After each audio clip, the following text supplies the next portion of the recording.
எனக்கு அதிர்ஷ்டமே இல்லை சார் அப்படின்னார் ஒருத்தர். ஏன் அப்படி சொல்றீங்கன்னு கேட்டோம். வியாபாரம் பண்ணலாம்னு ஒரு கடை வச்சேன். வேண்டிய போட்டவங்க கூட என் கடையில் வந்து எதுவும் வாங்க மாட்டேங்கிறான். எல்லாரும் அடுத்த கடைக்கு தான் போறான் அப்படின்னு சொல்லி ரொம்ப அழுத்துக்கிட்டார். இதுக்கு போய் அதிர்ஷ்டம் இல்லைன்னு சொல்லாதீங்க. வாடிக்கையாளர்களை வந்து கவர்றது எப்படிங்கிறது உங்களுக்கு தெரியல, அதுதான் குறை அப்படின்னும். சார், உங்களுக்கு தெரிஞ்ச அந்த ரகசியத்தை எனக்கும் கொஞ்சம் சொல்லி கொடுங்களேன் அப்படின்னார். சரி, உங்க காதை இப்படி கொடுங்க அப்படின்னு சொல்லி அது சம்பந்தமா பெரிய வல்லுநர்கள் சொல்லி இருக்கிற கருத்துக்களை அவர்கிட்ட சொல்ல ஆரம்பிச்சோம். அதாவது இந்த வாடிக்கையாளர்களை கவர்றதுக்கு வல்லுநர்கள் பல ஆலோசனைகளை ஏற்கனவே சொல்லி வச்சிருக்கிறாங்க. அது சம்பந்தமா அனுபவப்பட்டவங்க, அதை தெரிஞ்சு வச்சுக்கணும். அதாவது கடை வச்சிருக்கிறவங்க எல்லாரும் இதை கொஞ்சம் காதில் வாங்கி வச்சுக்கணும். எதை இப்ப சொல்ல போறத. எப்பவும் பணத்தை சம்பாதிக்கிறதுலயே குறியா இருக்கக்கூடாதான். அதை விட முக்கியமா நீங்க சம்பாதிக்க வேண்டியது வாடிக்கையாளர்களுடைய மன நிறைவு. வர்றவங்க திருப்தியோட போகணும், அது முக்கியம். அதுல கவனமா இருக்கணும். கடைக்கு வர்ற ஒருத்தர் ஏதாவது ஒரு குறை சொல்றாருன்னு வச்சுங்க, அதை வந்து அலட்சியப்படுத்தக்கூடாது. ரொம்ப அக்கறையோட அதை காது கொடுத்து கேட்கணும். அப்படியா சார், அதை நான் அவசியம் கவனிக்கிறேன் அப்படின்னு சொல்லணும். ஒருத்தர் வரார், சார் நேற்றுக்கு உங்க கடையில் இதை நான் வாங்கிட்டு போனேன், வீட்டில் இது வேணான்னு சொல்லிவிட்டாங்க, அது திருப்பி கொடுக்கறதுக்காக தான் வந்திருக்கிறேன் அப்படின்னு சொல்லி திருப்பி கொடுக்குறார். உடனே நீங்கள் வந்து முகம் சுளிக்கக்கூடாது, எரிச்சல் படக்கூடாது. வழக்கம் போல நிதானமாக முகம் அலர்ச்சியோடு அதை திருப்பி வாங்கிக்கணும். இவ்வளவு ரூபாய்க்கு சாமான் வாங்கினா இந்த ஸ்பூன் அன்பளிப்பு, இப்படி ஏதாவது கொடுக்கலாம். பண்டிகை காலங்கள்லேயும் பொருள்கள் வாங்குறவங்களுக்கு இப்படி ஏதாவது பொருத்தமாக ஒரு அன்பளிப்பு கொடுக்கலாம். நீங்கள் கொடுக்கறது ஒரு சர்வசாதாரணமான பொருளாக இருந்தால் கூட அது வாங்குற ஒரு மனசில் ஒரு மகிழ்ச்சியை ஏற்படுத்தும். எதுவும் உங்களால் கொடுக்க முடியலன்னா உங்கள் முகம் நிறைஞ்ச சிரிப்பியாவது கொடுங்க, அது போதும். உங்கள் கடையில் இல்லாத ஒரு பொருளை வாடிக்கையாளர் வந்து கேட்குறார், உடனே இல்லைன்னு முகத்தில் அடித்தது மாதிரி சொல்லிடக்கூடாது. கொஞ்சம் உட்காருங்க சார் அப்படின்னு சொல்லி உங்கள் பணியாளர் யாரையாவது அனுப்பி வெளியிலேருந்து வாங்கிட்டு வர சொல்லி அவர்கிட்ட கொடுக்கலாம். சில பேர் உங்கள் கடைக்கு வரும்பொழுது அவங்க வீட்டு குழந்தைகளையும் கூப்பிட்டுக்கிட்டு வர்றாங்கன்னு வைங்க. நீங்கள் என்ன செய்யணும்னா அந்த குழந்தைகளை முதல்ல கவனிக்கணும். அது கண்ணத்தை கிள்ளணும், அதுகிட்ட விளையாடணும், அதுக்கு ஏதாவது மிட்டாய் பிஸ்கட் எதையாவது கொடுத்து அது கவனத்தை கவரணும். அதுக்கப்புறம் பெரியவங்களை கவனிக்கலாம். உங்கள் கடையில் வேலை செய்கிற பணியாளர்கள் சுத்தமாக இருக்கணும். சிரிச்ச முகம், சுறுசுறுப்பு, இது ரெண்டும் அவங்களுக்கு தேவை. அழுது வடிஞ்சிக்கிட்டு இருக்கக்கூடாது. அப்புறம் இன்னொரு விஷயம், அதிகமாக பொருள் வாங்குற ஒருத்தர்கிட்ட அதிக மரியாதையாகவும் குறைச்சலாக பொருள் வாங்குறவர்கிட்ட வேற விதமாகவும் நடந்துக்கக்கூடாது. எல்லாருக்கிட்டையும் சமமாக நடந்துக்கணும். 5 ரூபாய்க்கு வாங்கினாலும் சரி, 500 ரூபாய்க்கு வாங்கினாலும் சரி, அவங்ககிட்ட நீங்கள் காட்டுற மரியாதையில் வித்தியாசம் இருக்கக்கூடாது. எல்லாத்துக்கும் மேலே அவங்க கடையில் ஒரு பொருள் வாங்கினா அது உண்மையானதாக இருக்கும், தரமுள்ளதாக இருக்கும் அப்படிங்கிற நினைப்பு ஜனங்களுக்கு வரணும். அதனால தரமான பொருளையே நீங்கள் வந்து உங்கள் கடையில் வச்சிருக்கணும். இது வரைக்கும் நான் சொன்னதையெல்லாம் கவனத்தில் வச்சுக்கிட்டு நீங்கள் கடையை ஆரம்பிச்சிங்கன்னா வியாபாரம் பிச்சுக்கிட்டு போகும். அப்படி போகலன்னா அதுக்கப்புறம் கேளுங்க.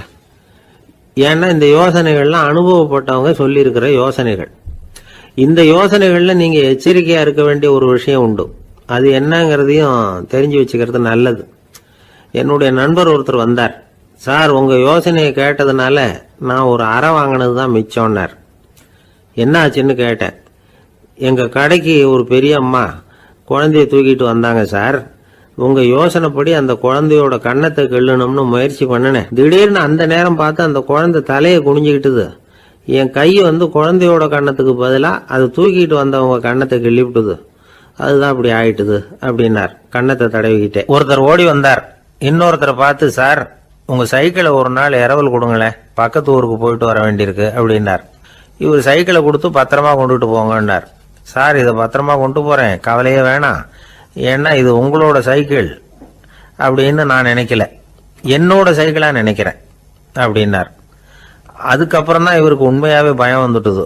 ஏன்னா அவர் சொன்னது மாதிரி அதை தன்னோட சைக்கிளாகவே நினச்சி தள்ளிட்டு போட்டா என்ன பண்ணுறது? எது எதை நம்முடையதா நினைக்கணுங்கிறதுக்கு ஒரு வரையறை இருக்குது. சில பேர் ஆஃபீஸையே வீடாக நினச்சி விடுறது உண்டு. அப்படிப்பட்டவங்க கூட வீட்டை ஆஃபீஸாக நினைக்கிறது இல்லை. ஏன்னா வீட்டில் இவர் ஆஃபீஸராக நடந்துக்க முடியறதில்ல. இதெல்லாம் ஒரு பக்கம் இருக்கட்டும். இப்போ விஷயத்துக்கு வருவோம். பொறியியல் மேதை டாக்டர் விஸ்வேஸ்வரய்யா இருந்தார் இல்லையா, பாரத ரத்னா விருதெல்லாம் கொடுத்தாங்களே. ஆஃபீஸ் வேலை வேற, சொந்த வேலை வேற அப்படிங்கிறதுக்கு ஒரு உதாரணமாக இருந்தவர் அவர். மைசூர் மகாராஜா கிட்ட திவானா இருந்தார்.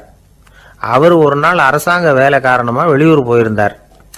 ஹாசன்கிற ஊருக்கு பக்கத்துல ஒரு பயண மாளிகை, அங்க தங்கிவிட்டார். ராத்திரி அங்க தங்கி இருந்துட்டு விடிஞ்சதும் ஊருக்கு திரும்புறதாக திட்டம். ராத்திரி தூங்குறதுக்கு ரொம்ப நேரம் ஆயிட்டுது. ரொம்ப நேரம் வரைக்கும் அரசாங்க சம்பந்தப்பட்ட வேலைகளையே பார்த்துக்கிட்டு இருக்கிறார். அரசாங்க ஃபைல்கள் நிறைய இருந்தது. அதையெல்லாம் ஒவ்வொன்றா எடுத்தார், படிச்சு பார்த்தார், பரிசீலனை பண்ணார். அதில் எழுத வேண்டியதை எழுதினார், கையெழுத்து போட்டார். ஒரு வழியாக அந்த வேலையெல்லாம் முடிஞ்சுது. அதுக்கப்புறம் என்ன பண்ணார்னா, தன்னுடைய சூட்கேஸை திறந்தார். அதிலிருந்து 2 மெழுகுவத்தியை எடுத்து கொளுத்தி வச்சார். அந்த பயண மாளிகையில் அது வரைக்கும் எரிஞ்சுக்கிட்டு இருந்த மின்சார விளக்குகளை அணைச்சுட்டார்.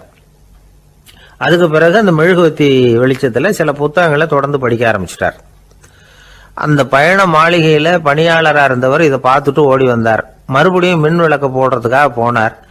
விஸ்வேஸ்வரையா அதை பார்த்துட்டு போட வேணாம்ட்டாராம். இதுவரைக்கும் நான் அரசாங்க அலுவல்களை கவனிச்சுக்கிட்டு இருந்தேன், அதனால மின் விளக்குகள் அப்போ எரிஞ்சதுல தப்பு இல்லை.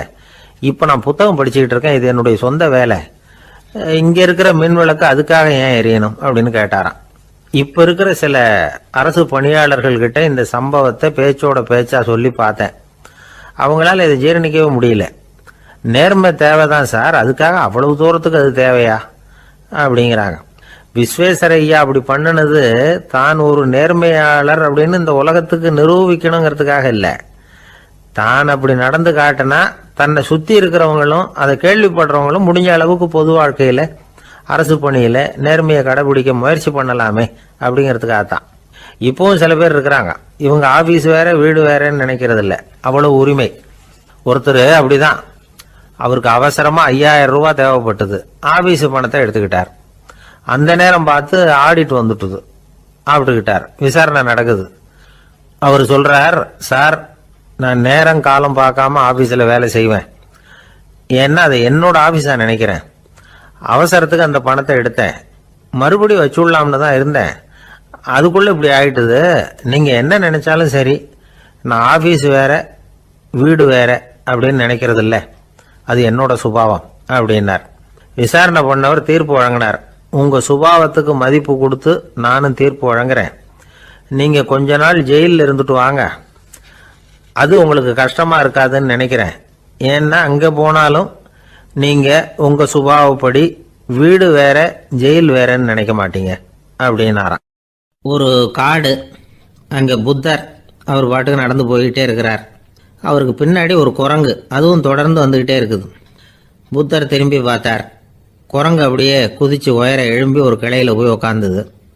ஏன் இப்படி பண்றேன்னு கேட்டார் புத்தர்.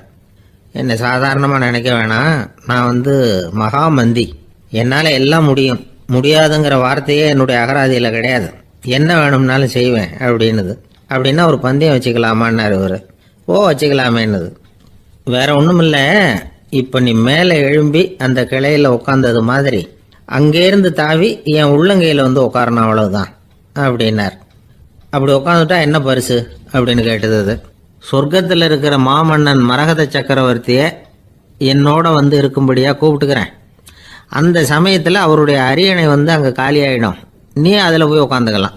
பந்தயத்தில் தோத்துட்டா ஒரு கல்ப காலம் இந்த பூமியில் வாழ வேண்டியிருக்கும், அதுக்கு பிறகுதான் என்கிட்ட வர முடியும், என்ன சொல்ற அப்படின்னார். குரங்குக்கு தாவறது ஒரு பெரிய காரியமா? இது எனக்கு ரொம்ப சாதாரண விஷயம், என்ன இப்பவே தாவட்டுமா அப்படின்னுது. சரின்னு சொல்லி உள்ளங்கையை நீட்டினார். அவருடைய கை தாமரை இலை அளவுக்கு அப்படியே விரிஞ்சுது. குரங்கு சௌரியமா உட்கார்றதுக்காக. குரங்கு தாவறதுக்கு தயாராச்சு. அதுக்கு முன்னாடி ஒரு சின்ன யோசனை. அதுக்கு இந்த கிளையிலிருந்து அந்த கைக்கு தாவறது எனக்கு ரொம்ப அற்பமான ஒரு வேலை, இது ரொம்ப சாதாரணம், என்னுடைய கௌரவத்துக்கு இது சரியா இருக்காது. அதனால நான் என்ன பண்ண போறேன்னா, இங்கேருந்து கிளையிலிருந்து அப்படியே உயர எழும்ப போறேன். எழும்பி மேல் உலகம் போய் அங்கே ஒரு சுற்றி விட்டு அதுக்கப்புறம் அங்கேருந்து நேராக இந்த கையில் உட்கார போகிறேன் அப்படின்னு நினச்சது. என்ன யோசிக்கிற அப்படின்னார் புத்தர். ஒன்றும் இல்லை, இந்த பாயிரம் பார் அப்படின்னு சொல்லி தாவி உயர போயிட்டுது. கொஞ்ச நேரத்தில் வான உலகத்துக்கே போய் சேர்ந்துட்டுது. அங்கே போய் பார்த்தா அங்கே ஒரு 5 பளிங்கு தூண்கள் இளம் சிவப்பு நிறத்தில் நின்றுக்கிட்டு இருக்குது. குரங்கு நினச்சிக்கிட்டுது, புத்தர்கிட்ட போய் இந்த பளிங்கு தூண்களை பார்த்தோம்னு சொன்னால் அப்படியே திகைச்சு போயிடுவார், இந்த தூணில் ஏதாவது அடையாளம் செஞ்சுட்டு போகணும் அப்படின்னு அந்த இடத்துல மிதந்துக்கிட்டே நினச்சிது. உடனே ஒரு தூணில் எழுதிச்சு. என்ன எழுதிச்சுன்னா, ஒரு மகா ஞானி இங்கே வந்துட்டு போகிறார் அப்படின்னு எழுதிச்சு. எழுதிவிட்டு அப்படியே கீழே தாவி வந்து புத்தரோட உள்ளங்கையில் உட்காந்துது. எப்படி பார்த்தீங்களா என்னுடைய வேலை? வான உலகத்துக்கே போய் அங்கே இருக்கிற 5 பளிங்கு தூண்களை பார்த்துட்டு அதில் நான் வந்த விவரத்தை எழுதி வச்சுட்டு அதுக்கப்புறம் இங்கே வந்திருக்கிறேன் அப்படின்னுது ரொம்ப பெருமையாக. அப்படியா அப்படின்னார் புத்தர். ஆமாம், சந்தேகமாக இருந்தால் வாங்க அழைச்சிட்டு போய் காட்டுறேன் அப்படின்னுது அந்த குரங்கு. அதுக்கு தேவையில்லை, அப்படியே கொஞ்சம் கீழே குனிஞ்சு பார் தெரியும் அப்படின்னார் புத்தர். அங்கே பார்த்தா புத்தரோட உள்ளங்கை தெரிஞ்சுது. நல்லா ஒத்து பார்த்துது. அவரோட ஒரு விரலில் அது எழுதிய வாசகம் தெரிஞ்சுது. குரங்கு யோசனை பண்ணிச்சு, அப்படின்னா வானத்தில் நான் பார்த்தது புத்தரோட விரல்களா அப்படின்னு யோசிச்சுது. இதை புரிஞ்சுக்கிட்ட உடனே அந்த குரங்கோட கர்வம் அழிஞ்சு போச்சான். நம்ம மனசு தான் இந்த குரங்கு. மனம்ங்கிறதும் ஆணவம்ங்கிறதும் ஒரு நாணயத்தின் 2 பக்கங்கள். மனம் உள்ளவரை ஆணவமும் இருக்கும். மனம் அழிஞ்சாதான் ஆணவம் அழியும். மனம் அழிய வேண்டும் அப்படின்னு பெரியவங்க சொல்கிறது இந்த அர்த்தத்தில் தான். நம்ம ஆளுங்க சவால் விடுறதெல்லாம் வேறு மாதிரி. ஒருத்தன் ஒரு வாய்க்காலை தாண்டுறேன்னு பந்தயம் கட்டி தாண்ட முடியாமல் வாய்க்காலில் விழுந்து காலை உடச்சிக்கிட்டு கட்டு போட்டுக்கிட்டு வந்தான். ஏன்டா அப்படின்னு கேட்டாங்க. நான் பந்தயம் கட்டின நேரம் சரியில்லை அப்படின்னா. எப்படிறான்னு கேட்டிருக்காங்க. வாய்க்காலில் தண்ணி இருக்கிற நேரமாக பார்த்து பந்தயம் கட்டியிருக்கணும் அப்படின்னா. திபேத் நாட்டில் புத்த மடாலயங்கள் நிறைய உண்டு. அதுக்கு ஒரு தலைமையகமும் உண்டு. அது இந்த திபேத் தலைநகரம் லாசாவில் இருக்குது. ரொம்ப காலத்துக்கு அப்பால் அதை பற்றியெல்லாம் நிறைய விவரங்கள் எழுதி வச்சிருக்கிறாங்க. அது இப்போவும் நமக்கு கிடைக்குது. அதாவது ரொம்ப தூரத்துக்கு அந்தாண்ட மலைகளுக்கு நடுவில் ஒரு கிளை மடாலயம். அந்த மடத்தின் தலைவருக்கு வயசாயிட்டு தான். அதனால் தலைமை பொறுப்பை வேற ஒருத்தர்கிட்ட ஒப்படைக்கலாம் அப்படின்னு முடிவு பண்ணாராம். உடனே ஒரு லாமாவை கூப்பிட்டார். அவர் மூலமாக தலைமை மடாலயத்துக்கு செய்தி அனுப்புனார், பொருத்தமான வாரிசு ஒருத்தரை அனுப்பி வைக்கும்படியாக. அந்த வாலிப லாமா புறப்பட்டார். காடு மேடெல்லாம் நடந்து போறார். ரொம்ப நாள் கழிச்சு தலைமை பீடத்தை அடைஞ்சார். தலைமை குரு கிட்ட விவரத்தை சொன்னார். தகுதியான ஒருத்தரை அனுப்பி வச்சா அழைச்சிட்டு போறேன் அப்படின்னார். சரி, நாளைக்கு காலையில் நீங்கள் அவங்க எல்லாரையும் அழைச்சிட்டு போகலாம்னார் அவர். அவங்க எல்லாரையுமா? அங்கே தேவைப்படுறது ஒருத்தர் தானே அப்படின்னார் இவர். ஆமான்னார். அப்புறம் ஏன் எல்லாரையும் அழைச்சிட்டு போக சொல்கிறீங்கன்னார். அது இப்போ உனக்கு புரியாது. நான் ஒரு 100 பிக்குகளை அனுப்புகிறேன், அதாவது பிட்சுகளை. அவ்வளவு பேரையும் அங்கே வச்சு சமாளிக்க முடியாது அப்படின்னாரு இவர். இருந்தாலும் இப்போ அந்த தலைமை குரு என்ன சொன்னார்னா, அதை பற்றி கவலைப்படாத, நான் 100 பேரை அனுப்புகிறேன். அதில் 99 பேர் வழியிலேயே காணாமல் போடுவாங்க. ஒருத்தன் மட்டும்தான் வருவான். அவனும் அங்கே சேர்ந்துட்டானா நீ ரொம்ப கொடுத்து வச்சவன் அப்படின்னார். இவருக்கு ஒன்றும் புரியல. இருந்தாலும் மறுநாள் அந்த வாலிபலாமா 100 பேரை அழைச்சிக்கிட்டு புறப்பட்டார். போகிற வழியிலேயே பல பேர் அங்கங்கே பிச்சுக்கிட்டு போயிட்டாங்க. அவர் சொன்னது மாதிரியே. வழியில் அவங்க ஊர்கள் இருந்தது தான் காரணம். அப்பா அம்மாவை பார்த்துட்டு வரேன் அப்படின்னு கொஞ்சம் பேர் போனாங்க. சொந்த பந்தத்தை பார்த்துட்டு வரேன் அப்படின்னு கொஞ்சம் பேர். ஒரு வாரம் ஆச்சு. இப்போ மிஞ்சினது 10 பேர் தான். வழியில் ஒரு நகரம். அங்கே சில பிட்சுக்கள் சந்திச்சாங்க. எங்கள் மடத்து தலைவர் இறந்துட்டார், உங்களில் யாராவது ஒருத்தர் எங்களுக்கு தலைவராக முடியுமா அப்படின்னு கேட்டாங்க. 10 பேரும் தயார். அதில் ஒருத்தரை அழைச்சிட்டு அவங்க போயிட்டாங்க. இன்னொரு ஊரில் சில பேர் வந்தாங்க, வழி மறிச்சாங்க. நில்லுங்க, எங்கள் மன்னர் மகளுக்கு திருமணம், அதை நடத்தி வைக்க 3 லாமாக்கள் தேவை அப்படின்னாங்க. இப்படி கொஞ்சம் கொஞ்சமாக எல்லாரும் காலி. கடைசியில் 2 பேரும் மிஞ்சினாங்க. அங்கே ஒரு இளம்பெண் எதிரில் வந்தா. எங்கள் அப்பா வேட்டைக்கு போயிருக்கிறாரு, இன்னும் திரும்பி வரல. வீட்டில் வேற யாரும் இல்லை, தனியாக இருக்க பயமாக இருக்கு, யாராவது ஒருத்தர் எனக்கு துணையாக இருக்கணும் அப்படின்னு கேட்டுக்கிட்டா.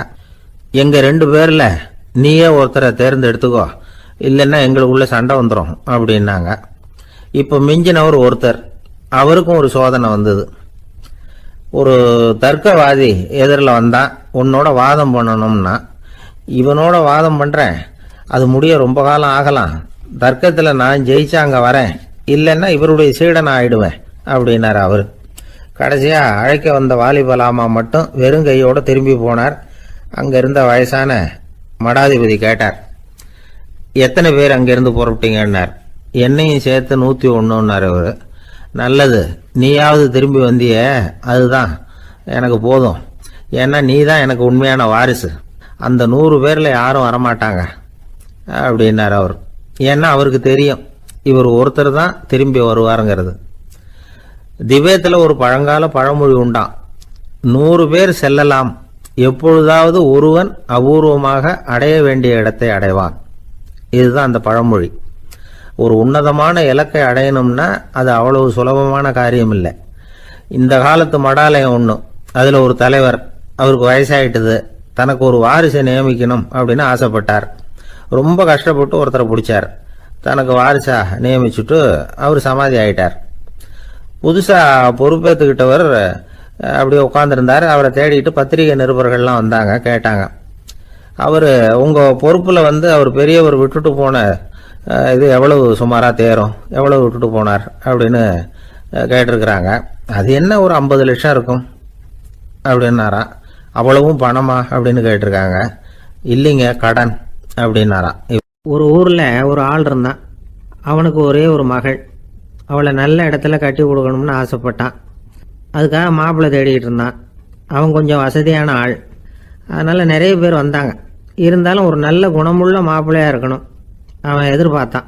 அப்படி இருக்கணும்னு தொடர்ந்து முயற்சி பண்ணான். கடைசியாக ஒரு 3 பேர் கிடைச்சாங்க. அந்த 3 பேரில் யாரை தேர்ந்தெடுக்கிறது, இதுதான் அவனுக்கு வந்த குழப்பம். இந்த நிலைமையில் ஒரு பெரியவரை தேடி போனான். அவர்கிட்ட தன்னுடைய பிரச்சனையை சொன்னான். அவர் கொஞ்சம் யோசனை பண்ணார். அதுக்கப்புறம் 3 பேரையும் கூப்பிட்டார். இதை பாருங்கப்பா, உங்கள் 3 பேருக்கும் 3 மாத கால அவகாசம் தர்றேன். நீங்கள் இப்போ போகலாம், 3 மாதம் கழித்து திரும்பி வரலாம். அப்படி வரும்பொழுது இந்த 3 மாத காலத்தில் நீங்கள் செஞ்ச நல்ல காரியம் ஏதாவது ஒன்று சொல்லணும். அதை வச்சு உங்களில் ஒருத்தரை நாங்கள் தேர்ந்தெடுத்துக்கிறோம் அப்படின்னு சொன்னாராம். 3 பேரும் சரின்னு சொல்லிவிட்டு திரும்பி போயிட்டாங்க. 3 மாதம் ஆச்சு. அதுக்கப்புறம் ஒரு நாள் திரும்பி வந்தாங்க. அவர் அவங்கள கூப்பிட்டு உட்கார வச்சார். அப்புறம் கேட்டார், இப்போ சொல்லுங்கள், இந்த 3 மாத காலத்தில் நீங்கள் செஞ்சுருக்கிற ஏதாவது ஒரு நல்ல காரியத்தை சொல்லுங்க அப்படின்னார். முதல்ல ஒருத்தன் எழுந்திரிச்சு நின்னான். ஐயா, எங்கள் அப்பா இறந்த பிறகு அவரோட கணக்கு வழக்குகளை எடுத்து பார்த்துக்கிட்டு இருந்தேன். அவர் ஒரு வியாபாரிகிட்ட 10,000 ரூபா கடன் வாங்கியிருக்கிறதாக எழுதியிருந்தார். அந்த வியாபாரியும் இப்போ உயிரோடு இல்லை. இருந்தாலும் அந்த வியாபாரியோட மகனை தேடி கண்டுபிடிச்சேன். கணக்கு புத்தகத்தை காட்டினேன். எங்கள் அப்பா உங்கள் அப்பா கிட்ட 10,000 ரூபா கடன் வாங்கியிருக்கிறதாக இதை எழுதியிருக்கிறார். அதனால் அதை திருப்பி கொடுக்கறதுக்காக வந்திருக்கிறேன், இந்தாங்க அந்த பணம் அப்படின்னு சொல்லி கொடுத்துட்டு வந்துட்டேன் அப்படின்னு நானும். இதை பெரியவர் கவனமாக கேட்டுக்கிட்டார். அதுக்கப்புறம் 2வது இளைஞன் எழுந்திரிச்சான். ஐயா, நான் போன மாதம் ஒரு நாள் ராத்திரி வேளையில் ஒரு காட்டுப்பாதை வழியாக எங்கள் ஊருக்கு போய்கிட்டு இருந்தேன். அந்த சமயத்தில் அந்த வழியாக வந்துக்கிட்டு இருந்த ஒரு வழிப்போக்கர்கிட்ட 4-5 திருடர்கள் வம்பு வளர்த்து அவர்கிட்ட இருந்த பொருளை எல்லாம் கொள்ளையடிச்சிக்கிட்டு இருந்தாங்க. நான் உடனே ஒரு குச்சியை எடுத்துகிட்டு ஓடினேன். அந்த திருடர்களை அடித்து விரட்டினேன். பொருளை எல்லாம் மீட்டு அந்த வழிப்போக்கர்கிட்ட ஒப்படைச்சேன். அவரை பத்திரமா அழைச்சிட்டு போய் அவர் வீட்டில் விட்டுட்டு வந்தேன் அப்படின்னு நானும். இதையும் பெரியவர் கவனமாக கேட்டுக்கிட்டார். அடுத்தபடியாக 3வது இளைஞன் எழுந்திரிச்சான். ஐயா, போன மாதம் ஒரு நாள் நான் ஒரு மலைப்பாதை வழியாக போய்கிட்டு இருந்தேன். மலைப்பாதை விளிம்பில் ஒரு மதகு கட்டை, அது மேலே ஒரு ஆள் படுத்து தூங்கிட்டு இருந்தான். அந்த பக்கம் தவறி உருண்டு விழுந்திருந்தான்னா அதில் பாதாளம். அது மலையடி வாரத்தில் போய் தான் விழணும், அவ்வளவு பள்ளம். அது தெரியாமல் அவன் பாட்டுக்கு தூங்கிட்டு இருந்தான். நான் உடனே அவன்கிட்ட ஓடி போய் குனிஞ்சு அவன் முகத்தை பார்த்தேன். அப்போ தான் புரிஞ்சுது, அவன் ஏற்கனவே எனக்கு தெரியும். அவனை எனக்கு நிறைய கெடுதல் பண்ணியிருக்கிறான், இடைஞ்சல் கொடுத்தவன். இருந்தாலும் ஐயோ பாவம்னு நினச்சி அவனை எழுப்பி பாதுகாப்பாக வேற ஒரு இடத்துல படுக்க வச்சுட்டு வந்தேன் அப்படின்னு நானும். பெரியவர் இதையும் கேட்டுக்கிட்டார். அதுக்கப்புறம் அவங்க 3 பேரையும் பார்த்து, நீங்கள் போகலாம், நாங்கள் யோசித்து முடிவு பண்ணி உங்களுக்கு சொல்லி அனுப்புகிறோம் அப்படின்னாராம். அந்த இளைஞர்கள் புறப்பட்டு போயிட்டாங்க. அதுக்கப்புறம் அந்த பெண்ணோட அப்பாவை பார்த்து சொன்னார், இந்த 3 பேருமே நல்ல பிள்ளைங்க தான், அதில் ஒன்றும் சந்தேகம் இல்லை. இருந்தாலும் இந்த 3 பேர் செஞ்ச செயல்களையும் ஒப்பிட்டு பார்க்க வேண்டியிருக்கு. முதல் இளைஞன் நேர்மைக்கு எடுத்துக்காட்டாக விளங்குறான். இந்த காலத்தில் இது மாதிரி இளைஞர்களை பார்க்கறது ரொம்ப கஷ்டம்தான். இருந்தாலும் அவன் கடமையை தான் செஞ்சான். 2வது இளைஞன் நல்ல வீரன், தைரியசாலி. ஒரு வீரன் எதை செய்யணுமோ அதைத்தான் இவன் செஞ்சான். இவன் ஒரு லட்சிய மனிதன். 3வது இளைஞன் தன்னுடைய பகைவனுக்கே உதவி செஞ்சிருக்கான். அவன் உயிரை காப்பாற்றி இருக்கிறான். பகைவனுக்கு அருள்வதுங்கிறது ஒரு சாதாரண மனுஷனால் செய்யக்கூடிய காரியம் இல்லை. பகையை மறக்கிறதும் பகைவனுக்கு அருள்வதும் தெய்வீக பண்புகள். அதனால் இவனையே உன்னுடைய மகளுக்கு ஏற்ற மாப்பிள்ளையா தேர்ந்தெடுக்கலாம் அப்படின்னு சொன்னாங்களாம். ஒரு நல்ல நாளில் அவங்களுக்கு திருமணம் நல்ல விதமாக நடந்து முடிஞ்சுதான்.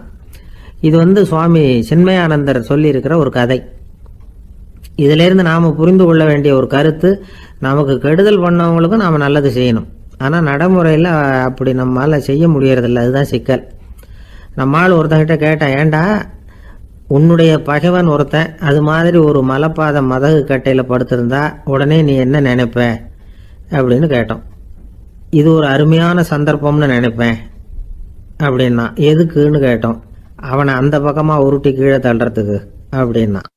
ஒரு ஊரில் ஒரு ஞானி இருக்கிறார். ரொம்ப பெரிய ஞானி, ரொம்ப வயசாயிட்டுது. கடைசி காலத்தில் அவர்கிட்ட சில பேர் வந்தாங்க. உங்கள் குரு யார் அப்படின்னு கேட்டாங்க. அவர் நிமிர்ந்து பார்த்தார். எனக்கு ஆயிரக்கணக்கான குருமார்கள் உண்டு, அவங்க பேரெல்லாம் சொல்லணும்னா இந்த காலம் பத்தாது. ஆனால் முக்கியமான ஒரு 3 பேரை பற்றி மட்டும் உங்களுக்கு சொல்கிறேன் அப்படின்னாராம். அப்புறம் சொன்னார், அந்த 3 பேரில் ஒருத்தன் ஒரு திருடன். ஒரு சமயம் ஒரு பாலைவனம் வழியாக நான் போய்கிட்டு இருந்தேன். அப்போது வழி தவறி போய் ஒரு கிராமத்துக்கு போயிட்டேன். அது இருட்டு நேரம், நடு ராத்திரி, ஊரே உறங்கி போச்சு. அந்த நேரத்தில் ஒரு ஆள் மட்டும் ஒரு வீட்டு சுகத்தில் ஏதோ பண்ணி உள்ளே நுழையிறதுக்கு முயற்சி பண்ணிகிட்டு இருக்கிறான். அவங்கிட்ட போய் நான் இன்னைக்கு இங்கே எங்கே தங்க முடியும் அப்படின்னு கேட்டேன்.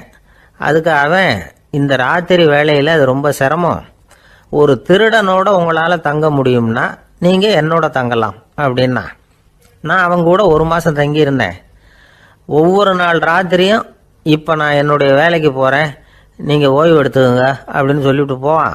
அவன் திரும்பி வந்த உடனே உனக்கு ஏதாவது கிடைச்சிதான்னு நான் கேட்பேன்.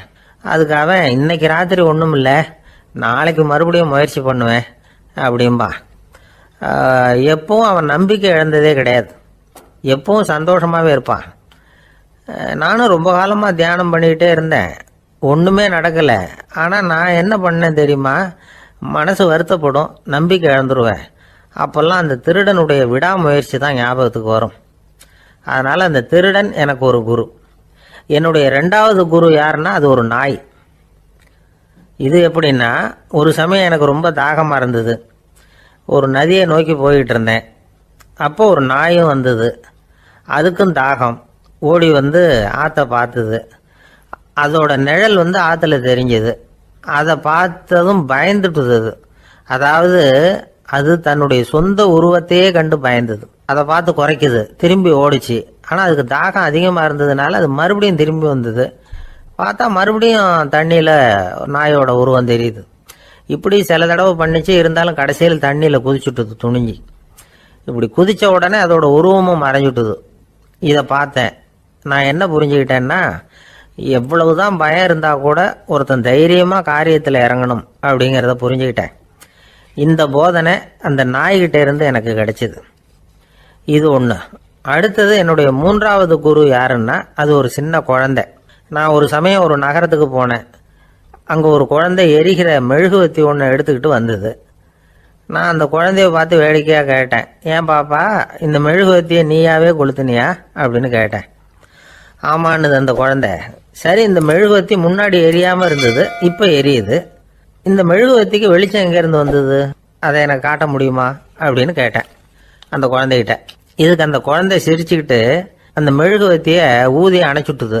அதுக்கப்புறம் என்னை பார்த்து கேட்டுது, இப்போ இந்த மெழுகுவத்தியின் வெளிச்சம் போனதை பார்த்தீங்க இல்லையா, அது எங்கே போச்சுன்னு எனக்கு சொல்லுங்க அப்படின்னுது. அந்த குழந்தை இப்படி கேட்டதும் என்கிட்ட இருந்த ஆணவம் அழிஞ்சுட்டுது. நான் படித்ததெல்லாம் அந்த வினாடியில் சுக்கு நூறாக போயிட்டுது. என்னுடைய முட்டாள்தனத்தை நான் உணர்ந்தேன் அப்படின்னு இவ்வளவும் அந்த ஞானி விவரமாக சொன்னாராம். அதனால் நாம் இன்னார்கிட்டே இருந்து தான் இதை கற்றுக்கணுங்கிறது இல்லை, யாருக்கிட்டே இருந்தும் எதையும் கற்றுக்கலாம். நம்மால் ஒருத்தன் ஒரு நாய் வளர்த்துக்கிட்டு இருந்தான். அந்த நாய்க்கு வால் கிடையாது. யாரோ ஏற்கனவே வெட்டி எடுத்துட்டாங்க. இந்த நாய் தான் சார் எனக்கு குரு, அதுகிட்டே இருந்து கூட நான் பாடம் கற்றுக்கிட்டு இருக்கிறேன் அப்படின்னா. அப்படி என்ன கற்றுக்கிட்டேன் அந்த வால் இல்லாத நாய்கிட்டே இருந்து அப்படின்னு கேட்டோம். நாம் யாருக்கிட்டையும் வாலாட்டக்கூடாது அப்படிங்கிற பாடத்தை அதுகிட்டே இருந்து தான் நான் கற்றுக்கிட்டேன் அப்படின்னா. ஒரு அம்மா, அவங்களுக்கு 35 வயசு இருக்கும். குடும்பத்தில் எந்த கஷ்டமும் இல்லை. இருந்தாலும் காரணம் இல்லாமல் பிள்ளைங்க பேரில் கோவப்படுறது, எரிஞ்சு விடுறது அவங்க வழக்கம். பிள்ளைங்க அழும். உடனே அவங்க மனசும் சங்கடப்படும். இன்னொரு அம்மா, நல்ல வேலையில் இருக்கிறவங்க, வாரத்துக்கு ஒரு தடவையாவது தலைவலி வந்துடும். இவங்களுக்கெல்லாம் உடம்புல எந்த கோளாறும் இல்லை, மனசு மட்டும் சரியா இருக்காது. தூக்க மாத்திரை கையில் வச்சிருப்பாங்க. 30-35 வயசுடைய பெண்களுக்கு சர்வசாதாரணமாக காணப்படுகிற மனக்கோளாறு இது. இதுக்கு பேர் மனவாட்டம், டிப்ரெஷன், மனமடிவு அப்படின்னு சொல்லலாம். இந்த நோய்க்கு அறிகுறி என்ன தெரியுமா? மனசில் வருத்தமான உணர்வு இருக்கும், அடிக்கடி அழலாம் போல தோணும். முன்னால எல்லாம் எந்தெந்த செயலில் ஆர்வம் இருந்ததோ அதெல்லாம் குறைஞ்சிரும், அல்லது சுத்தமாகவே ஆர்வம் இல்லாமல் போயிடும்.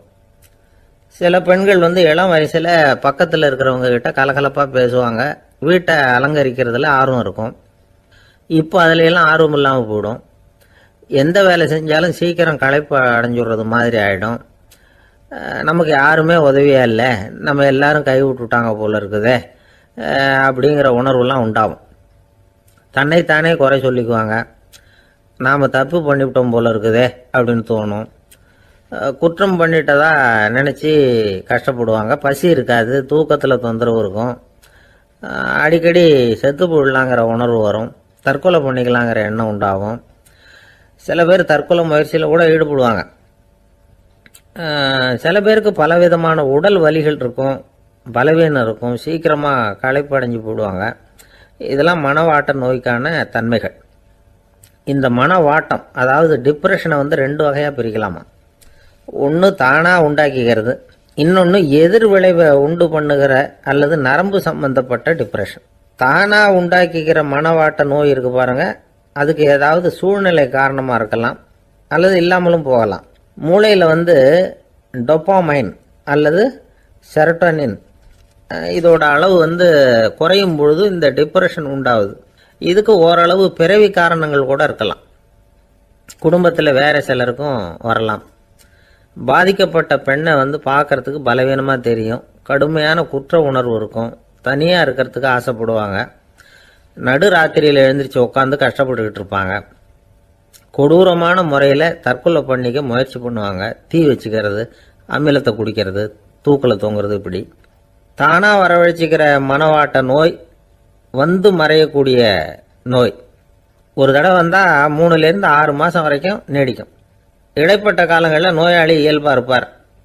எதிர் விளைவை உண்டு பண்ணுகிற அல்லது நரம்பு சம்பந்தப்பட்ட மனவாட்ட நோய் எப்படின்னா, கணவன் மனைவி, மாமியார் மருமகள், இப்படிப்பட்ட உறவு முறை பிரச்சனைகள், தோல்விகள், எரிச்சல்கள், ஆபீஸ் பிரச்சனை, இப்படிப்பட்ட சூழ்நிலையால் உண்டாகிறது. எல்லாத்துக்கும் மருந்து இருக்குது, மார்க்கம் இருக்குது, கவலைப்பட வேண்டியதில்லை, தைரியமாக இருக்கணும். உளவியல் மருத்துவம் இதுக்கு ரொம்ப உபயோகமாக இருக்கும். சில பெண்களை பாருங்கள், அவங்க எதுக்கும் அலட்டிக்கிறது இல்லை.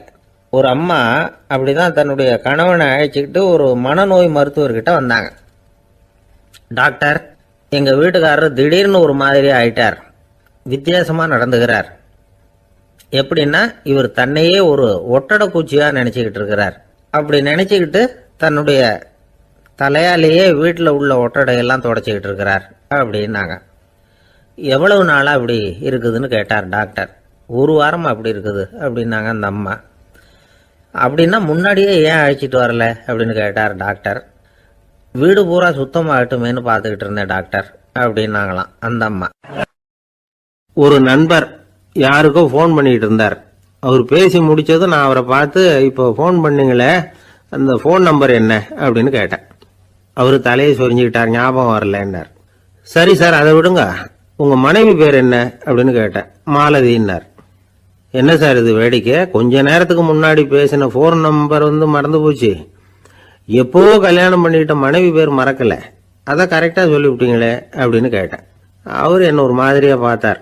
அவர் அப்படி என்னை பார்த்ததில் ஒன்றும் தப்பு இல்லை, ஏன்னா நாம் எல்லாருமே அப்படித்தானே, ஒரு குறிப்பிட்ட காரியத்துக்காக தொலைபேசியில் ஒருத்தட்ட பேசுகிறோம், அதுக்கப்புறம் அந்த எண் நமக்கு அனாவசியம், அதனால மறந்துடுறோம். இதுக்கு பேர் தான் தற்காலிக ஞாபகம். ஆனால் மனைவி பேரை மறந்துட முடியுமா? முடியாது. அது அவசியமான ஒன்று. அடிக்கடி அந்த பேரை உபயோகப்படுத்துகிறோம், அதனாலேயும் அது முக்கியங்கிறதுனாலேயும் அதை மறக்கிறது இல்லை. இதுக்கு பேர் நிரந்தர ஞாபகம். சரி, இந்த தற்காலிக ஞாபகம், நிரந்தர ஞாபகம், இது 2 ஞாபக அளவுகளையும் கட்டுப்படுத்துறது எது அப்படின்னா, மூளைக்குள்ள நடக்கிற மின்சார நடவடிக்கைகள் தான். தற்காலிக ஞாபகம் ஒரு மின்னல் மாதிரி தோன்றி மறையுது. நிரந்தர ஞாபகம் ஒரு படிவம் போல மூளையில படிஞ்சுடுது. ஒரு சம்பவத்தின் பல பிரதிகள் மூளையில பல்வேறு பகுதிகளிலேயும் படியறதுனால ஒன்னு மறைஞ்சாலும் மறந்தாலும் இன்னொன்னு மறையறதில்ல. இப்படிப்பட்ட நிலைமையில தான் தொண்டையில இருக்கு, வாயில வரமாட்டேங்குது சார் அப்படிமா. ஒருத்தருக்கு எந்த துறையில ஆர்வமும் ஈடுபாடும் அதிகமோ அது சம்பந்தமான ஞாபக சக்தி அதிகமா இருக்கும். தொழிலை விரும்புகிற ஒரு டெலிபோன் ஆபரேட்டருக்கு எண்கள்லாம் நல்ல ஞாபகம் இருக்கும். அது மாதிரி கவிஞர்களுக்கு வார்த்தைகள் நல்ல ஞாபகத்தில் இருக்கும். இது ஒரு பக்கம் இருந்தாலும் ஒரு மூளை எண்களை விட எழுத்துக்களை விட படங்களை ரொம்ப சுலபமா ஞாபகத்துல வச்சுக்குது. புரிஞ்சுக்கிற தன்மை, அனுபவம், புத்தி கூர்மை இது கூடி குறையறத பொறுத்து ஞாபக சக்தியும் ஏறும் இறங்கும். இப்போ உதாரணத்துக்கு ஒரு பையனுக்கு படிச்சது எதுவும் ஞாபகத்துல இல்லைன்னா அவன் அதை சரியா புரிஞ்சுக்கலன்னு அர்த்தம். இந்த மறதிங்கிறது எந்த சமயத்துல ஒரு பிரச்சனை ஆகுது தெரியுமா? உங்களுக்கு வேண்டியப்பட்ட ஒருத்தரை ஞாயிற்றுக்கிழமை சாயந்தரம் சரியா 5 மணிக்கு கடற்கரைக்கு வர சொல்லிவிட்டு அந்த நேரத்தை மறந்துட்டா அது பரவாயில்ல, வர சொன்னதையே மறந்துட்டாதான் நிலைமை மோசம்னு அர்த்தம். இப்படி இருந்தா இது சிகிச்சை எடுத்துக்க வேண்டிய நிலைமைங்கிறத புரிஞ்சுக்கணும். ஆமா, இதுக்கும் மருந்து இருக்கு. ஆனா மூளை குறிப்பிட்ட அளவுக்கு கீழே இயங்குறப்போ இன்னொன்னு சொல்லுவாங்க, இந்த நியூரோ டிரான்ஸ்மிட்டர் அப்படின்னு சொல்லுவாங்க. அப்படிங்கிற மூளை ரசாயனம் ரொம்பவும் குறைஞ்சி போறப்போ மட்டும்தான் உபயோகப்படும். டாக்டர் என்ன சொல்றாங்க தெரியுமா? மூளையை பொறுத்த வரைக்கும் அதுல ஞாபக சக்தி அதிகமா உள்ள மூளை, மறதி உள்ள மூளை அப்படின்னு ஒன்றும் கிடையாது அப்படிங்கிறாங்க. நினைவு வச்சுக்கிறதுக்கு பயிற்சி அளிக்கப்பட்ட மூளை, பயிற்சியற்ற மூளை அப்படின்னு வேணும்னா சொல்லலாம் அப்படின்னு சொல்றாங்க. அதனால நம்ம ஞாபக சக்திங்கிறது நம்ம கிட்ட இருக்கிற பயிற்சி, முயற்சி இதை பொறுத்து தான் அமையும். ஒருத்தர் ஒரு பென்சிலை எங்கேயோ வச்சுக்கிட்டு தேடிக்கிட்டு இருந்தார். அப்புறம் என்னமோ தீவிரமா யோசனை பண்ணி அதை ஞாபகப்படுத்தி பார்த்துக்கிட்டு இருந்தாராம். எதிரில் உட்கார்ந்து இருந்தவர் சொன்னார், பென்சிலை தானே தேடிட்டு இருக்கீங்க, அது உங்க வலது காதுல இருக்குது சார் அப்படின்னாராம் அவரு. இதுக்கு அவரு சொல்லியிருக்காரு, பென்சிலை வலது காதுல தான் வச்சிருக்கேங்கிறது எனக்கு நல்லா ஞாபகம் இருக்கு, ஆனா எது வலது காதுங்கிறது தான் மறந்து போச்சு அப்படின்னாராம். அவர் அதை தான் யோசிச்சுட்டு இருந்திருக்கிறார். ஒருத்தர் ரொம்ப கவலையோட உட்கார்ந்துருந்தார். எதை பத்தி சார் கவலைப்படுறீங்கன்னு கேட்டோம். எதிர்காலத்தை பத்தி கவலைப்படுறேன்னார். ஏன்னு கேட்டோம். என்ன பண்றதுன்னே தெரியல சார், எதிர்காலம் ஒரே இருட்டா இருக்கு, பாதையே புரியலன்னார். இன்னைக்கு நம்ம இளைஞர்கள் பல பேருக்கு எதிர்காலம் இருட்டா தான் தெரியுது. அவங்கெல்லாம் இந்த கதையை கொஞ்சம் கேட்கணும். ஒரு மலை அடிவாரத்தில் ஒரு சின்ன கிராமம்.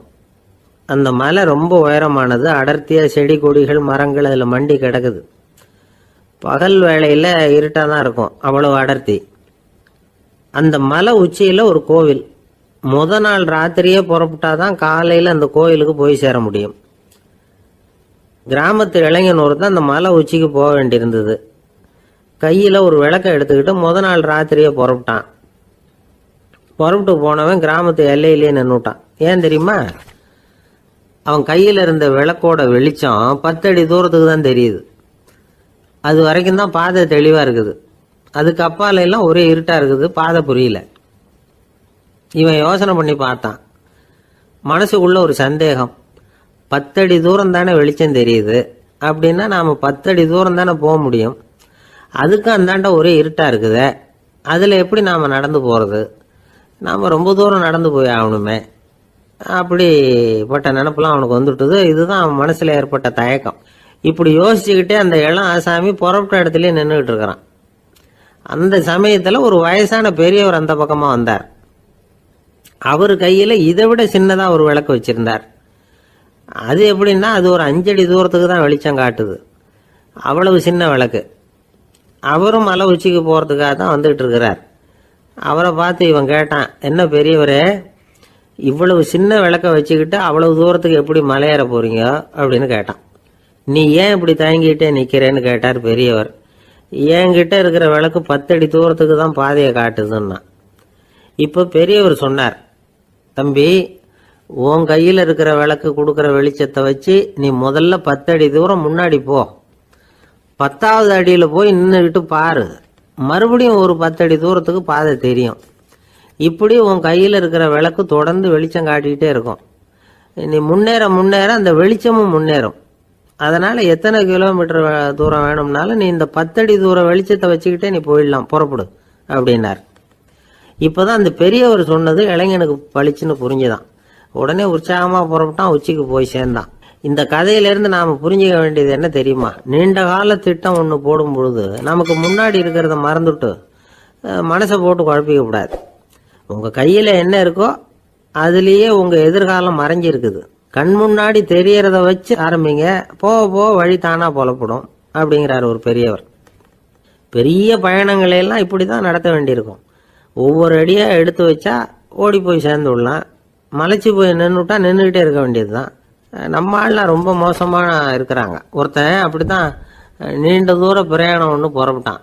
ரயில் போய்கிட்டே இருந்தது. கொஞ்ச தூரம் போச்சு, பாதி வழியில கையில வச்சிருந்த டிக்கெட்டை காத்துல விட்டுட்டான். ஐயோ, என் டிக்கெட்டு போயிட்டுதே அப்படின்னு கத்த ஆரம்பிச்சுட்டான். பக்கத்துல இருந்த பெரியவர் அவனை பார்த்து பரிதாபப்பட்டு, கவலைப்படாத தம்பி, போனா போகுது, வேற டிக்கெட் வாங்கிக்கலாம் அப்படின்னு ஆறுதல் சொன்னார். அதுக்கு அவன் சொல்றான், சார், நான் அதுக்காக அழல, அந்த டிக்கெட்டு கிடைச்சாதானே நான் எந்த ஊருக்கு போகணுங்கிறது எனக்கு தெரியும் அப்படிங்கிறான். ஒரே ஒரு ஊர்ல ஒரு பாதிரியார் இருந்தார். ரொம்ப நாள் சந்தோஷமா வாழ்ந்தார். ஒரு நாள் அவர் மடத்து சமையல் அறையில பாத்திரங்களை கழுவி துலக்கி சுத்தப்படுத்திக்கிட்டு இருந்தார். அந்த சமயத்துல ஒரு தேவ தூதன் அவர் முன்னாடி வந்து நின்னான். இவர் நிமிர்ந்து பார்த்தார். ஆண்டவர் என்னை உங்ககிட்ட அனுப்பியிருக்கிறார், பரலோகத்துல வாசம் செய்யறதுக்கு உங்களுக்கு நேரம் வந்துட்டுது அப்படின்னு அந்த ஆள். ஆண்டவருக்கு என்னோட ஞாபகம் வந்ததுக்கு நன்றி. ஆனாலும் இப்போ இங்க நீயே பாரு, எவ்வளவு பாண்டங்கள் பாக்கி இருக்கு, இவ்வளவையும் நான் சுத்தப்படுத்த வேண்டியிருக்கு. நான் நன்றி கெட்டவனா இருக்க விரும்பல. இந்த பணியை முடிக்கிற வரைக்கும் என்னுடைய பரலோக வாழ்வை தள்ளி வைக்க முடியுமா? நீ என்ன நினைக்கிற அப்படின்னு கேட்டார். தேவதூதன் தனக்கே உரிய விவேகத்தோட அன்போட பாதிரியாரை பார்த்தான். சரி, என்ன செய்யலாம்ங்கிறத அப்புறம் சொல்றேன் அப்படின்னு சொல்லிவிட்டு புறப்பட்டு போயிட்டான்.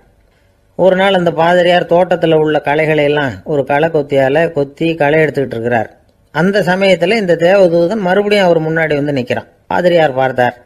இதை பாரு, இந்த தோட்டம் பூராவும் எவ்வளவு களை மண்டி கிடக்கு, பரலோகம் கொஞ்ச காலம் எனக்காக பொறுத்திருக்கலாம்னு நீ நினைக்கிறியா அப்படின்னு கேட்டார். தேவதூதன் சிரிச்சுக்கிட்டே மறுபடியும் மறைஞ்சிட்டான். மறுபடியும் அவர் களை எடுக்கிறது, தானிய களஞ்சியத்துக்கு வர்ணம் பூசுறது, இப்படிப்பட்ட வேலைகளில் ஈடுபட்டிருக்கார். இன்னொரு நாள் ஒரு மருத்துவமனையில் நோயாளிகளை கவனிச்சுக்கிட்டு ரொம்ப தீவிரமாக இருக்கிறார் அந்த பாதிரியார்.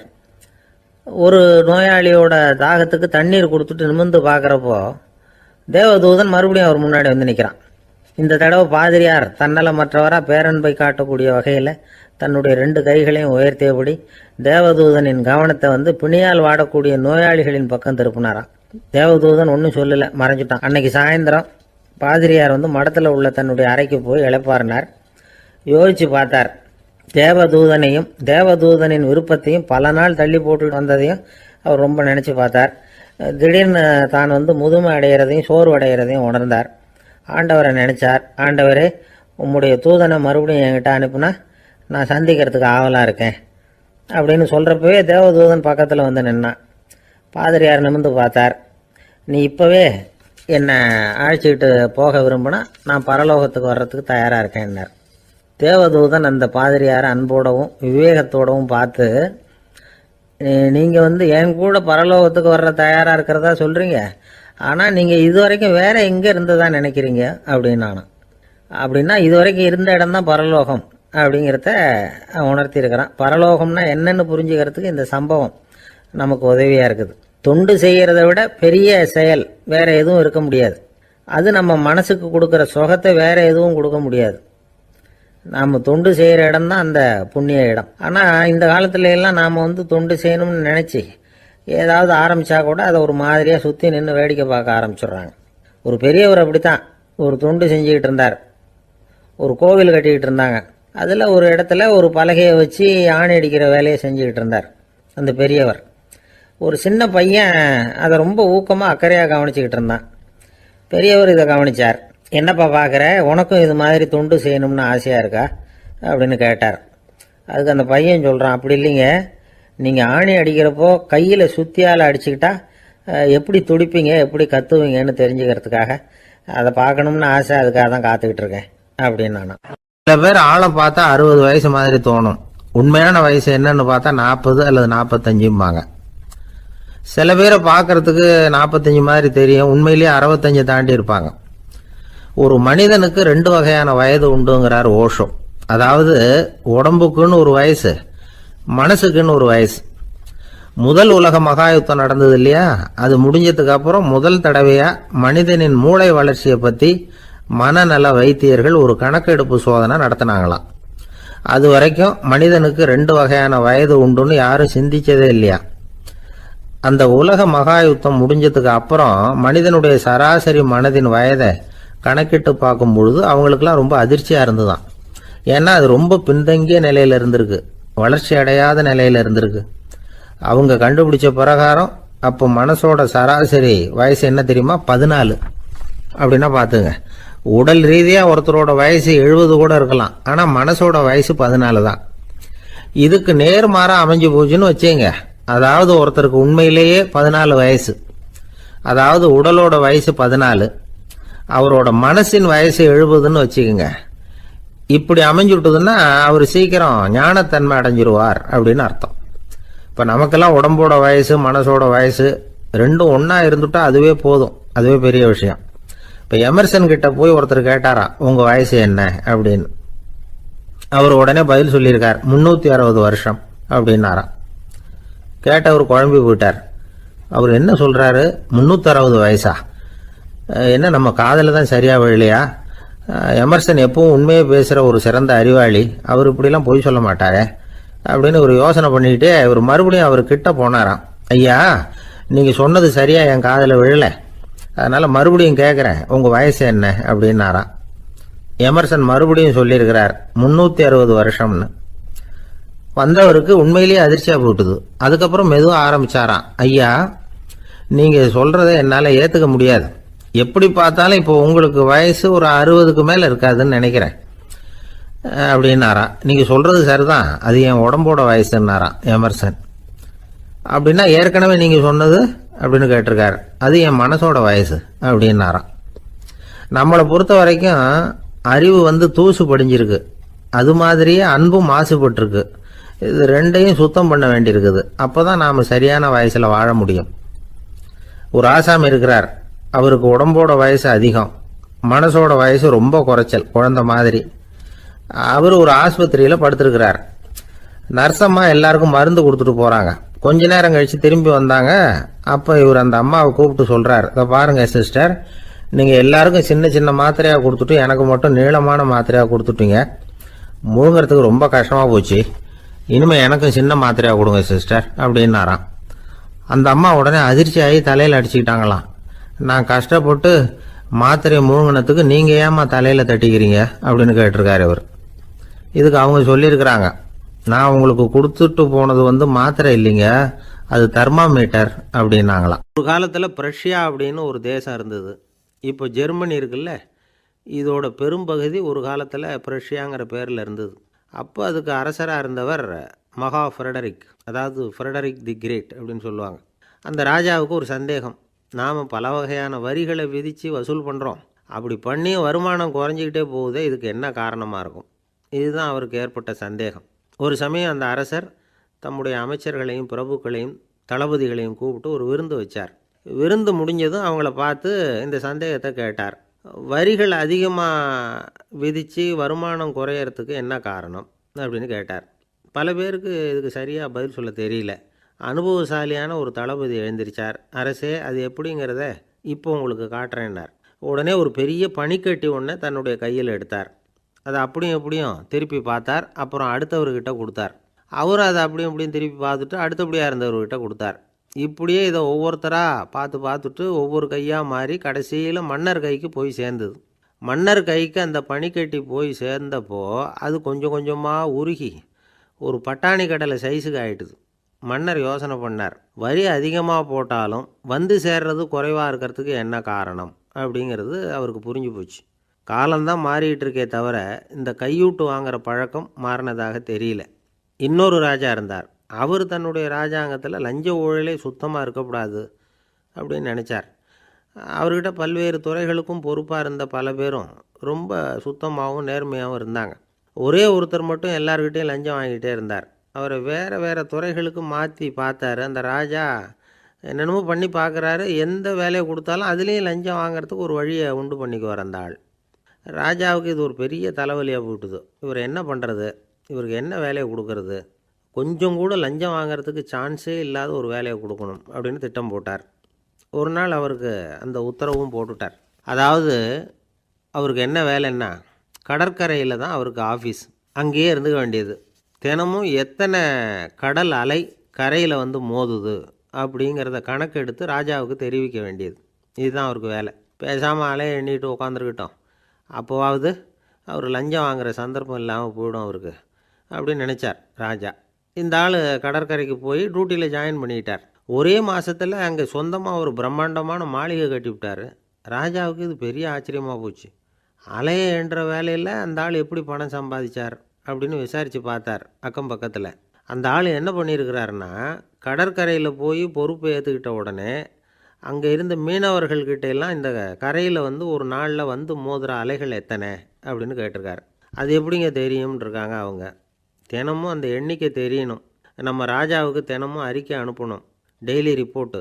தவறுனா நீங்கள் இந்த கடலில் போய் மீன் பிடிக்கிறதுக்கு ராஜாவோட அனுமதி கிடைக்காது அப்படின்ட்டுருக்காரு. உடனே மீனவர்கள்லாம் பயந்து போட்டாங்க. கடலுக்கு போகிறதுக்கு அனுமதி இல்லைன்னா பட்டினி கிடக்கிறது மாதிரி ஆகிடுமே. மெதுவாக அந்த ஆளுகிட்ட போனாங்க, காதோட காதாக சொன்னாங்க, ஐயா, எங்களால் வந்து கடல் அலையை வந்து எண்ண முடியாது. தினமும் எங்களால் முடிஞ்சதை உங்களுக்கு பணமாக கொடுத்துட்றோம். நீங்கள் தான் ராஜா கிட்ட சிபாரிசு பண்ணி நாங்கள் தொடர்ந்து மீன் பிடிக்கிறதுக்கு அனுமதி வாங்கி கொடுக்கணும் அப்படின்னு வேண்டிக்கிட்டாங்க. பணம் தினமும் வந்து சேர ஆரம்பிச்சுட்டுது. பதவியில் மற்ற பதவியோட இந்த பதவி எவ்வளவோ மேல் அப்படின்னு நினச்சிட்டான் அந்த ஆள்.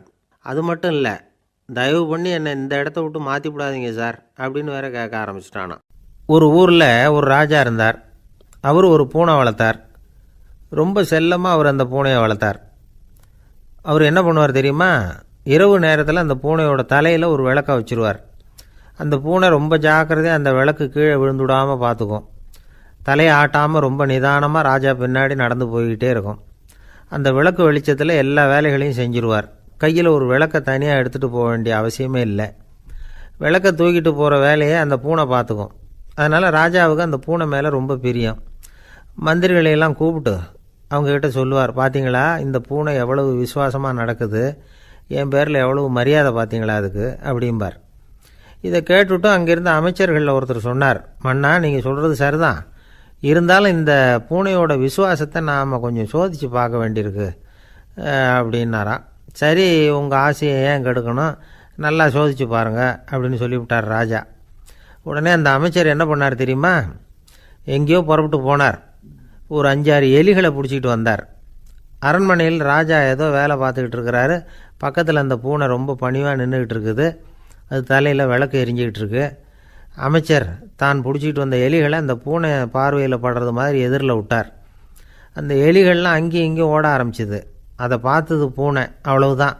தலையில் இருக்கிற விளக்கை பற்றியும் கவலைப்படலை, ராஜாவை பற்றியும் கவலைப்படலை. ஒரே பாய்ச்சலாக பாஞ்சு எலிகளை துரத்த ஆரம்பிச்சுட்டுது. தலையில் இருந்த விளக்கு எங்கேயோ போய் விழுந்தது, அணைஞ்சு போச்சு. இருட்டில் ராஜா தடுமாற ஆரம்பிச்சுட்டார். இந்த சமயத்தில் அந்த அமைச்சர் மறுபடியும் விளக்கை ஏற்றினார். வெளிச்சம் வந்தது. அதுக்கப்புறம் அந்த அமைச்சர் பேசினார், அரசே, பூனையோட விசுவாசத்தை பார்த்தீங்களா? எலி அது கண்ணில் படுற வரைக்கும் தான் விசுவாசமாக இருந்தது.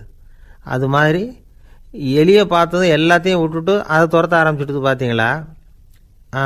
தான் வந்து அந்த பூனையை பற்றி நினச்சது தப்புங்கிறது அதுக்கப்புறம் தான் அந்த ராஜாவுக்கு புரிஞ்சுதான். சரி, இப்போ எதுக்கு இந்த கதையெல்லாம் அப்படிங்கிறீங்களா? இந்த பூனை மாதிரி தான் நம்ம மனசும். மனசை வந்து எவ்வளவு தான் பயிற்சி கொடுத்து பக்குவமாக வச்சுருந்தாலும் பார்க்குறதுக்கு பரமசாது மாதிரி தான் இருக்கும். பார்க்க வேண்டியதை பார்த்துட்டுதுன்னா பாஞ்சிரும். இந்த பூனை மாதிரி புலன் இன்ப பொருள்கள் கிட்டாத வரைக்கும் மனம் அடங்கி இருக்கிறது மாதிரி தான் தெரியும். கொஞ்சம் வாய்ப்பு கிடைச்சாலும் அது குதிக்க ஆரம்பிச்சிடும், தப்பு பண்ண ஆரம்பிச்சிடும். பெரிய பெரிய முனிவர்கள் வாழ்க்கையில் நடந்த வீழ்ச்சி இதை தான் நிரூபிக்குது. புலன்களின் ஆற்றல் அதிகம். அதனால் மனக்கட்டுப்பாடு பயிற்சிகளில் ரொம்ப எச்சரிக்கையாக இருக்கணுங்கிறார் சுவாமி சிவானந்தர்.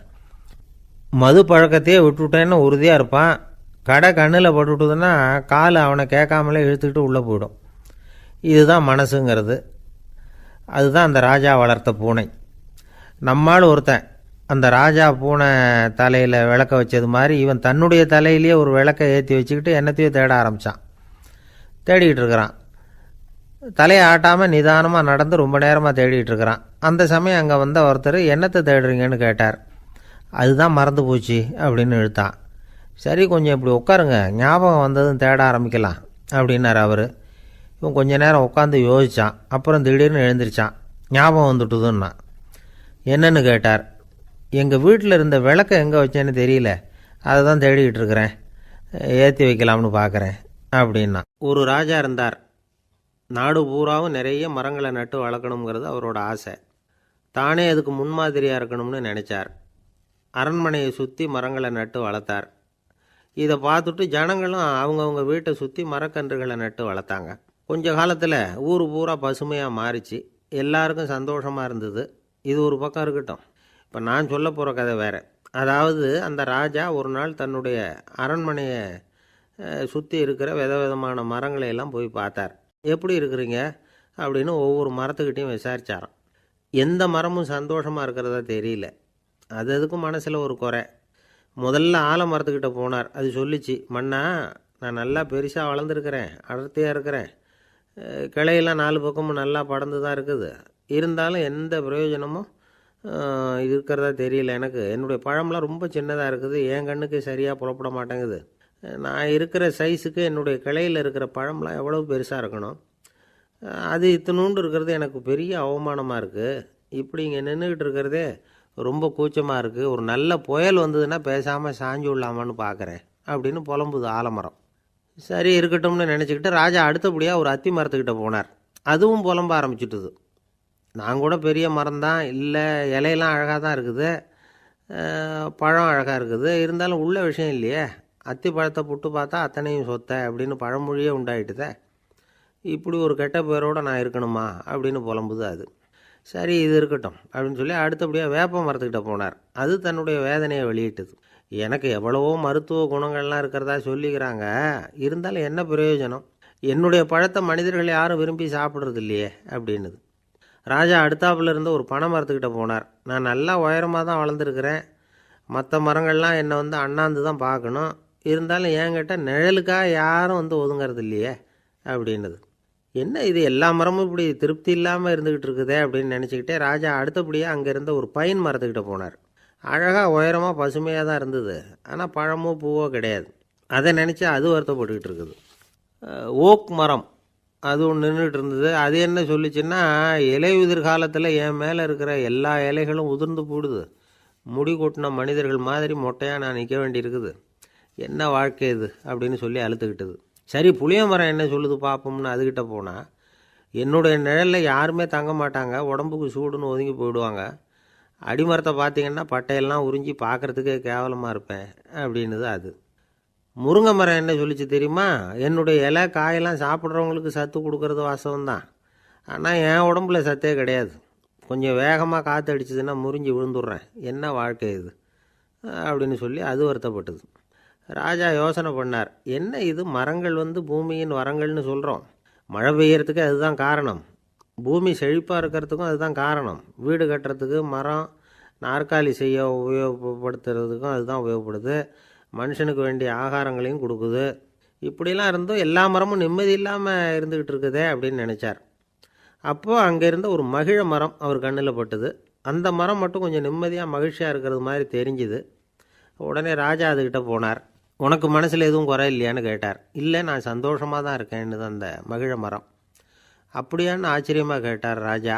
ஆமாம் மன்னா, இந்த இடத்துல நீங்கள் ஒரு முருங்கை மரத்தையோ வேப்ப மரத்தையோ கூட நட்டிருக்கலாம், ஆனால் இந்த இடத்துல நடுறதுக்கு என்ன தேர்ந்தெடுத்துருக்குறீங்க, அதுவே எனக்கு பெருமை, அதுவே எனக்கு திருப்தி அப்படின்னு தான் மகிழ மரம். மகிழ மரம் சாதாரணமாக தான் இருக்கும், இளம் மஞ்சள் நிறத்தில் பூக்கள், அது காய்ந்தும் மனம் வீசும். மகிழ மரம் மாதிரி மன திருப்தியோடு வாழறதுக்கு நாம் கற்றுக்கணுமா. நாம் இந்த உலகத்தில் ஒரு நாயாவோ நரியாவோ கூட பிறந்திருக்கலாம், மனுஷனாக பிறந்திருக்கிறோம், அதுவே பெருமை தானே. இந்த நிறைவு தான் மகிழ்ச்சியின் ரகசியம். ஒரு பையன் அப்பா கிட்ட போய், அப்பா நீங்கள் இந்த உலகத்தில் ஒரு மனுஷனாக பிறந்தது என்னோட அதிர்ஷ்டம் நானா. ஏண்டா அப்படி சொல்கிறேன்னு இருக்கார் அப்பா. நீங்கள் ஒரு கரடியாக பிறந்திருந்தா இந்நேரம் நானும் ஒரு கரடி குட்டியாக தானே இருந்திருப்பேன் அப்படின்னு நானா பையன். ஒரு ஊரில் ஒரு ராஜா இருந்தார். அந்த ராஜாவுக்கு ஒரு மந்திரி. ராஜா ரொம்ப நியாயமானவர், நேர்மையானவர், கண்டிப்பானவர். தப்பு செய்கிறது யாராக இருந்தாலும் தண்டனை கொடுப்பார். வேண்டியவங்களுக்கு ஒரு நியாயம், வேண்டாதவங்களுக்கு ஒரு நியாயங்கிறதெல்லாம் அவர்கிட்ட கிடையாது. ஒரு சமயம் அரசவையில் அந்த அமைச்சரே விதிமுறைகளுக்கு புறம்பாக ஏதோ நடந்துக்கிட்டு இருக்கார். மன்னருக்கு கோபம் வந்துட்டுது. உடனே அந்த அமைச்சரை கிட்டத்தில் கூப்பிட்டு அவர் கன்னத்தில் ஓங்கி ஒரு அறை கொடுத்துட்டாராம். உடனே அந்த அமைச்சர் என்ன பண்ணார் தெரியுமா, நேராக போனார், அங்கே நின்றுக்கிட்டு இருந்த இன்னொருத்தர் கன்னத்தில் ஓங்கி அரைஞ்சார். அறை வாங்கினவர் திகைச்சு போயிட்டார். இவர் ஏன் நம்மளை வந்து அறையிறார் அப்படின்னு யோசனை பண்ணார். மன்னரும் திகைச்சு போயிட்டார். நாம் இவர் அரைஞ்சா அதுக்காக இவர் போய் இன்னொருத்தர் அரையணுமா அப்படின்னு யோசனை பண்ணார். இவருக்கு என்ன பைத்தியமானு கூட நினைக்க ஆரம்பிச்சிட்டார். ஆனால் என்ன ஆச்சுன்னா, அப்புறம் அமைச்சர் அவர் கவனிச்சிக்கிட்டு இருந்தாரா, அவர் இன்னொருத்தர் அரைஞ்சார் இல்லையா, அந்த அறை வாங்கின ஆசாமியை பார்த்து கத்திக்கிட்டு இருந்தார். யார்? அமைச்சர். ஏன்பா என்கிட்ட அறையை வாங்கிக்கிட்டு இப்படி விவரம் இல்லாமல் நின்றுட்டு இருக்கிறிய, நான் உனக்கு கொடுத்ததை நீ வேற யாருக்கிட்டையாவது கொடுத்துரு அப்படின்னார். உடனே அந்த ஆள் பார்த்தான், தனக்கு அடுத்தபடியாக நின்றுக்கிட்டு இருந்தவனை ஓங்கி ஒரு அறை அரைஞ்சான். அவன் கண்ணத்தை தடவிட்டே யோசனை பண்ணான். இது ஏதோ புரிஞ்சுக்கிட்ட மாதிரி அடுத்தாப்பில் நின்றுக்கிட்டு இருந்தவனை அரைஞ்சான். இப்படி இந்த அறை வந்து மாறி மாறி போய்கிட்டே இருக்குது. ஊர் பூரா பிரயாணம் பண்ண ஆரம்பிச்சுட்டுது. அன்னைக்கு ராத்திரி அந்த ராஜா படுக்கிறதுக்காக போனார். அந்த நேரம் பார்த்து அவர் கன்னத்தில் பலார்னு ஒரு அறை விழுந்தது. நம்மளே அரையிறது யார் அப்படின்னு அதிர்ச்சியோட மன்னர் திரும்பி பார்க்குறாரு. அரைஞ்சது அவரோட மனைவி. என்னாச்சு உனக்குன்னு கத்துனார் ராஜா. உங்களுக்கு தெரியாதா, ஊர் பூரா ஒருத்தர் மாற்றி ஒருத்தர் மூலமாக இந்த அறை வந்து பிரயாணம் பண்ணிட்டு வருது அப்படின்னாங்க அந்த அம்மா. அப்படின்னா ஆரம்பித்த இடத்துக்கே வந்துட்டுதா அப்படின்னாராம் மன்னர். என்ன சொல்கிறீங்கன்னு கேட்டிருக்காங்க. இவர் விவரத்தை சொன்னாராம். அப்படின்னா நீங்கள் ஆரம்பித்து வச்ச இந்த விளையாட்டை நான் முடிச்சு வச்சுட்டேன் அப்படின்னாங்களாம் அந்த அம்மா. மறுநாள் காலை மறுபடியும் அரசவை கூடிச்சு அந்த அமைச்சர் மன்னரை பார்த்து கேட்டார். என்ன மகாராஜா, என்கிட்ட கொடுத்ததை திருப்பி வாங்கிட்டீங்களா அப்படின்னாராம். இப்படி நடக்கும்னு நான் எதிர்பார்க்கவே இல்லைன்னார் மன்னர். ஆனால் நான் எதிர்பார்த்தேன். அது எங்கே போயிட போகுது, ஊர் பூரா சுற்றி கடைசியில் உங்ககிட்ட தான் வந்து சேரும் அப்படிங்கிறது எனக்கு தெரியும் அப்படின்னார் அமைச்சர். இந்த கதை வந்து வேடிக்கையாக இருந்தால் கூட இதில் உள்ள கருத்து முக்கியமானது. இந்த உலகத்தில் பல கருத்துக்கள் இப்படி தான் மாறி மாறி சுற்றி வந்துக்கிட்டே இருக்குது. நம்மால் ஒருத்தன் தன்னுடைய நண்பன் ஒருத்தனை கடத்தரில் பார்த்தான். உடனே ஓடி போய் பலார்னு ஒரு அறை கொடுத்தானான். அவன் கண்ணத்தை தடவிட்டு ஏன்டா என்ன அரைஞ்சேன்னு கேட்டிருக்கான். நீ ஏன்டா என்னை முட்டாள்னு என் மனைவிட்ட போய் சொன்னேன் அப்படின்ட்டுருக்கான் அவன். உன்னை ஒரு முட்டாள்னு சொன்னதுக்காகவா நீ என்ன அரைஞ்ச அப்படின்னு கேட்டிருக்கான் இவன். டேய், நான் அதுக்காக அறையலப்பா, அது ஒரு பெரிய ரகசியம். நான் முட்டாளுங்கிறது அந்த ரகசியத்தை நீ வந்து ஏன் எங்கள் வீட்டில் போய் சொன்னேன், அதுக்காக தான் அரைஞ்சேன் அப்படின்னு நான் அவன். ஒரு ராஜா ஊரெல்லாம் சுற்றி பார்த்துட்டு வரலாம்னு ஒரு நாள் புறப்பட்டு போனார். ஒரு இடத்துல தறி நெசவு வேலை ரொம்ப மும்முரமாக நடந்துக்கிட்டு இருந்தது. ஒரு பெரியவர் தறியால் நெசவு வேலை செஞ்சுக்கிட்டு இருந்தார். பக்கத்தில் ஒரு அழகான பொண்ணு உட்காந்து நூலை சுற்றிக்கிட்டு இருக்குது. ராஜா அந்த பெரியவரை பார்த்து யார் இந்த பொண்ணுன்னு விசாரித்தார். ராஜா அப்படி கேட்டதும் அவருக்கு ரொம்ப பெருமையாக போயிட்டுது. ஏன்னா உட்காந்துருந்தது அவரோட மகள். அரசே, இது என்னுடைய மகள். இவ வேகமாக நூல் திரிக்கக்கூடியவள். வைக்கோலை எடுத்து இவ திரிச்சா கூட அது எல்லாம் பவுனிழையாக வெளியில் வரும் அப்படின்னு ஒரு ராசி இவளுக்கு அப்படின்னு ரொம்ப பெருமையாக ராஜா கிட்ட சொன்னார். ராஜா இதை கேட்டதும் அசந்துட்டார். அப்படியா, இவ்வளவு அழகும் சாமர்த்தியமும் உள்ள இந்த பொண்ணு என்னோட வரட்டுமே, இவளை என் மருமகளாக ஆக்கிக்கிறேன் அப்படின்னார் ராஜா. அந்த பெரியவருக்கு ஒன்றும் புரியல. ஏதோ கொஞ்சம் பெருமையாக சொல்ல போவ அது இப்படி ஆகிட்டுதே அப்படின்னு கவலைப்பட்டார். இருந்தாலும் ராஜா பேச்ச தட்ட முடியுமா, மகளை அனுப்பி வச்சுட்டார். ராஜா அந்த பொண்ணை அரண்மனைக்கு அழைச்சிட்டு வந்தார். அங்கே ஒரு அறையில் வச்சு பூட்டி விட்டார். அந்த ரூமு நிறைய வைக்கோலை கொண்டாந்து போட்டு அடைச்சாங்க. 3 ராட்டைகள் வேறு வச்சுருந்தாங்க. நாளைக்கு பொழுது விடியறதுக்குள்ளே நீ இந்த வைக்கோலையெல்லாம் தங்க இழைகளாக மாற்றி காட்டணும். நாளைக்கு காலம்புறம் வந்து நான் இந்த அறை கதவை திறப்பேன். உன் தகப்பன் சொன்னது மாதிரி எல்லாம் தங்கமாக மாறி இருக்கணும், இல்லைன்னா நீ உயிர் தப்ப முடியாது அப்படின்னு உத்தரவு போட்டார். பாவம் அந்த பொண்ணு என்ன பண்ணும், பகல் பூரா அழுதுகிட்டே உட்காந்துருக்குது. ராத்திரி பூராவும் தூக்கம் வரல. மறுநாள் அதிகாலை நேரத்தில் யாரோ கதவை தட்டுற சத்தம் கேட்டுது. பயந்துக்கிட்டே கதவை திறக்கிறா. திறந்து பார்த்தா வெளியில் 3 அவலட்சணமான பெண்கள். ஒருத்திக்கு வந்து கால் அகலமாக முறை மாதிரி இருக்குது, இன்னொருத்திக்கு கட்டை விரல் கரண்டி மாதிரி பெருசாக இருக்குது, 3ஆவது பொண்ணுக்கு உதடு தடித்து ரப்பர் மாதிரி தொங்கிக்கிட்டு இருக்கு. யார் நீங்கள், உங்களுக்கு என்ன வேணும் அப்படின்னு கேட்குது இந்த பொண்ணு. நாங்கள் உங்களுக்கு உதவி செய்கிறதுக்கு தான் வந்திருக்கிறோம் அப்படின்னு சொல்லி உள்ளே வந்தாங்க. உட்காந்தாங்க. கொஞ்ச நேரத்துக்குள்ளே உள்ளே இருந்த வைக்கோலையெல்லாம் தங்க இழைகளாக மாற்றி கொடுத்துட்டு போயிட்டாங்க. காலையில் ராஜா வந்தார். பார்த்தார். ஆகா பேஷுனார். இன்னும் கொஞ்சம் வைக்கோலை கொண்டாந்து அந்த ரூமில் போட சொன்னார். இந்த வைக்கோலையும் இன்றைக்கி தங்கமாக மாற்றிவிடு, நாளைக்கு மறுநாள் உனக்கும் இளவரசனுக்கும் கல்யாணம்னு சொல்லிவிட்டார். இன்றைக்கி ராத்திரி அந்த 3 பொண்ணுங்களும் வந்தாங்க. வைக்கோலை பொண்ணு இழைகளாக மாற்றினாங்க. புறப்பட்டாங்க. இந்த பொண்ணு அவங்க காலில் விழுந்து வணங்கினா. என் உசுரை காப்பாற்றினீங்க, உங்களுக்கு நான் என்ன கைமாறு செய்ய போகிறேன் அப்படின்னா.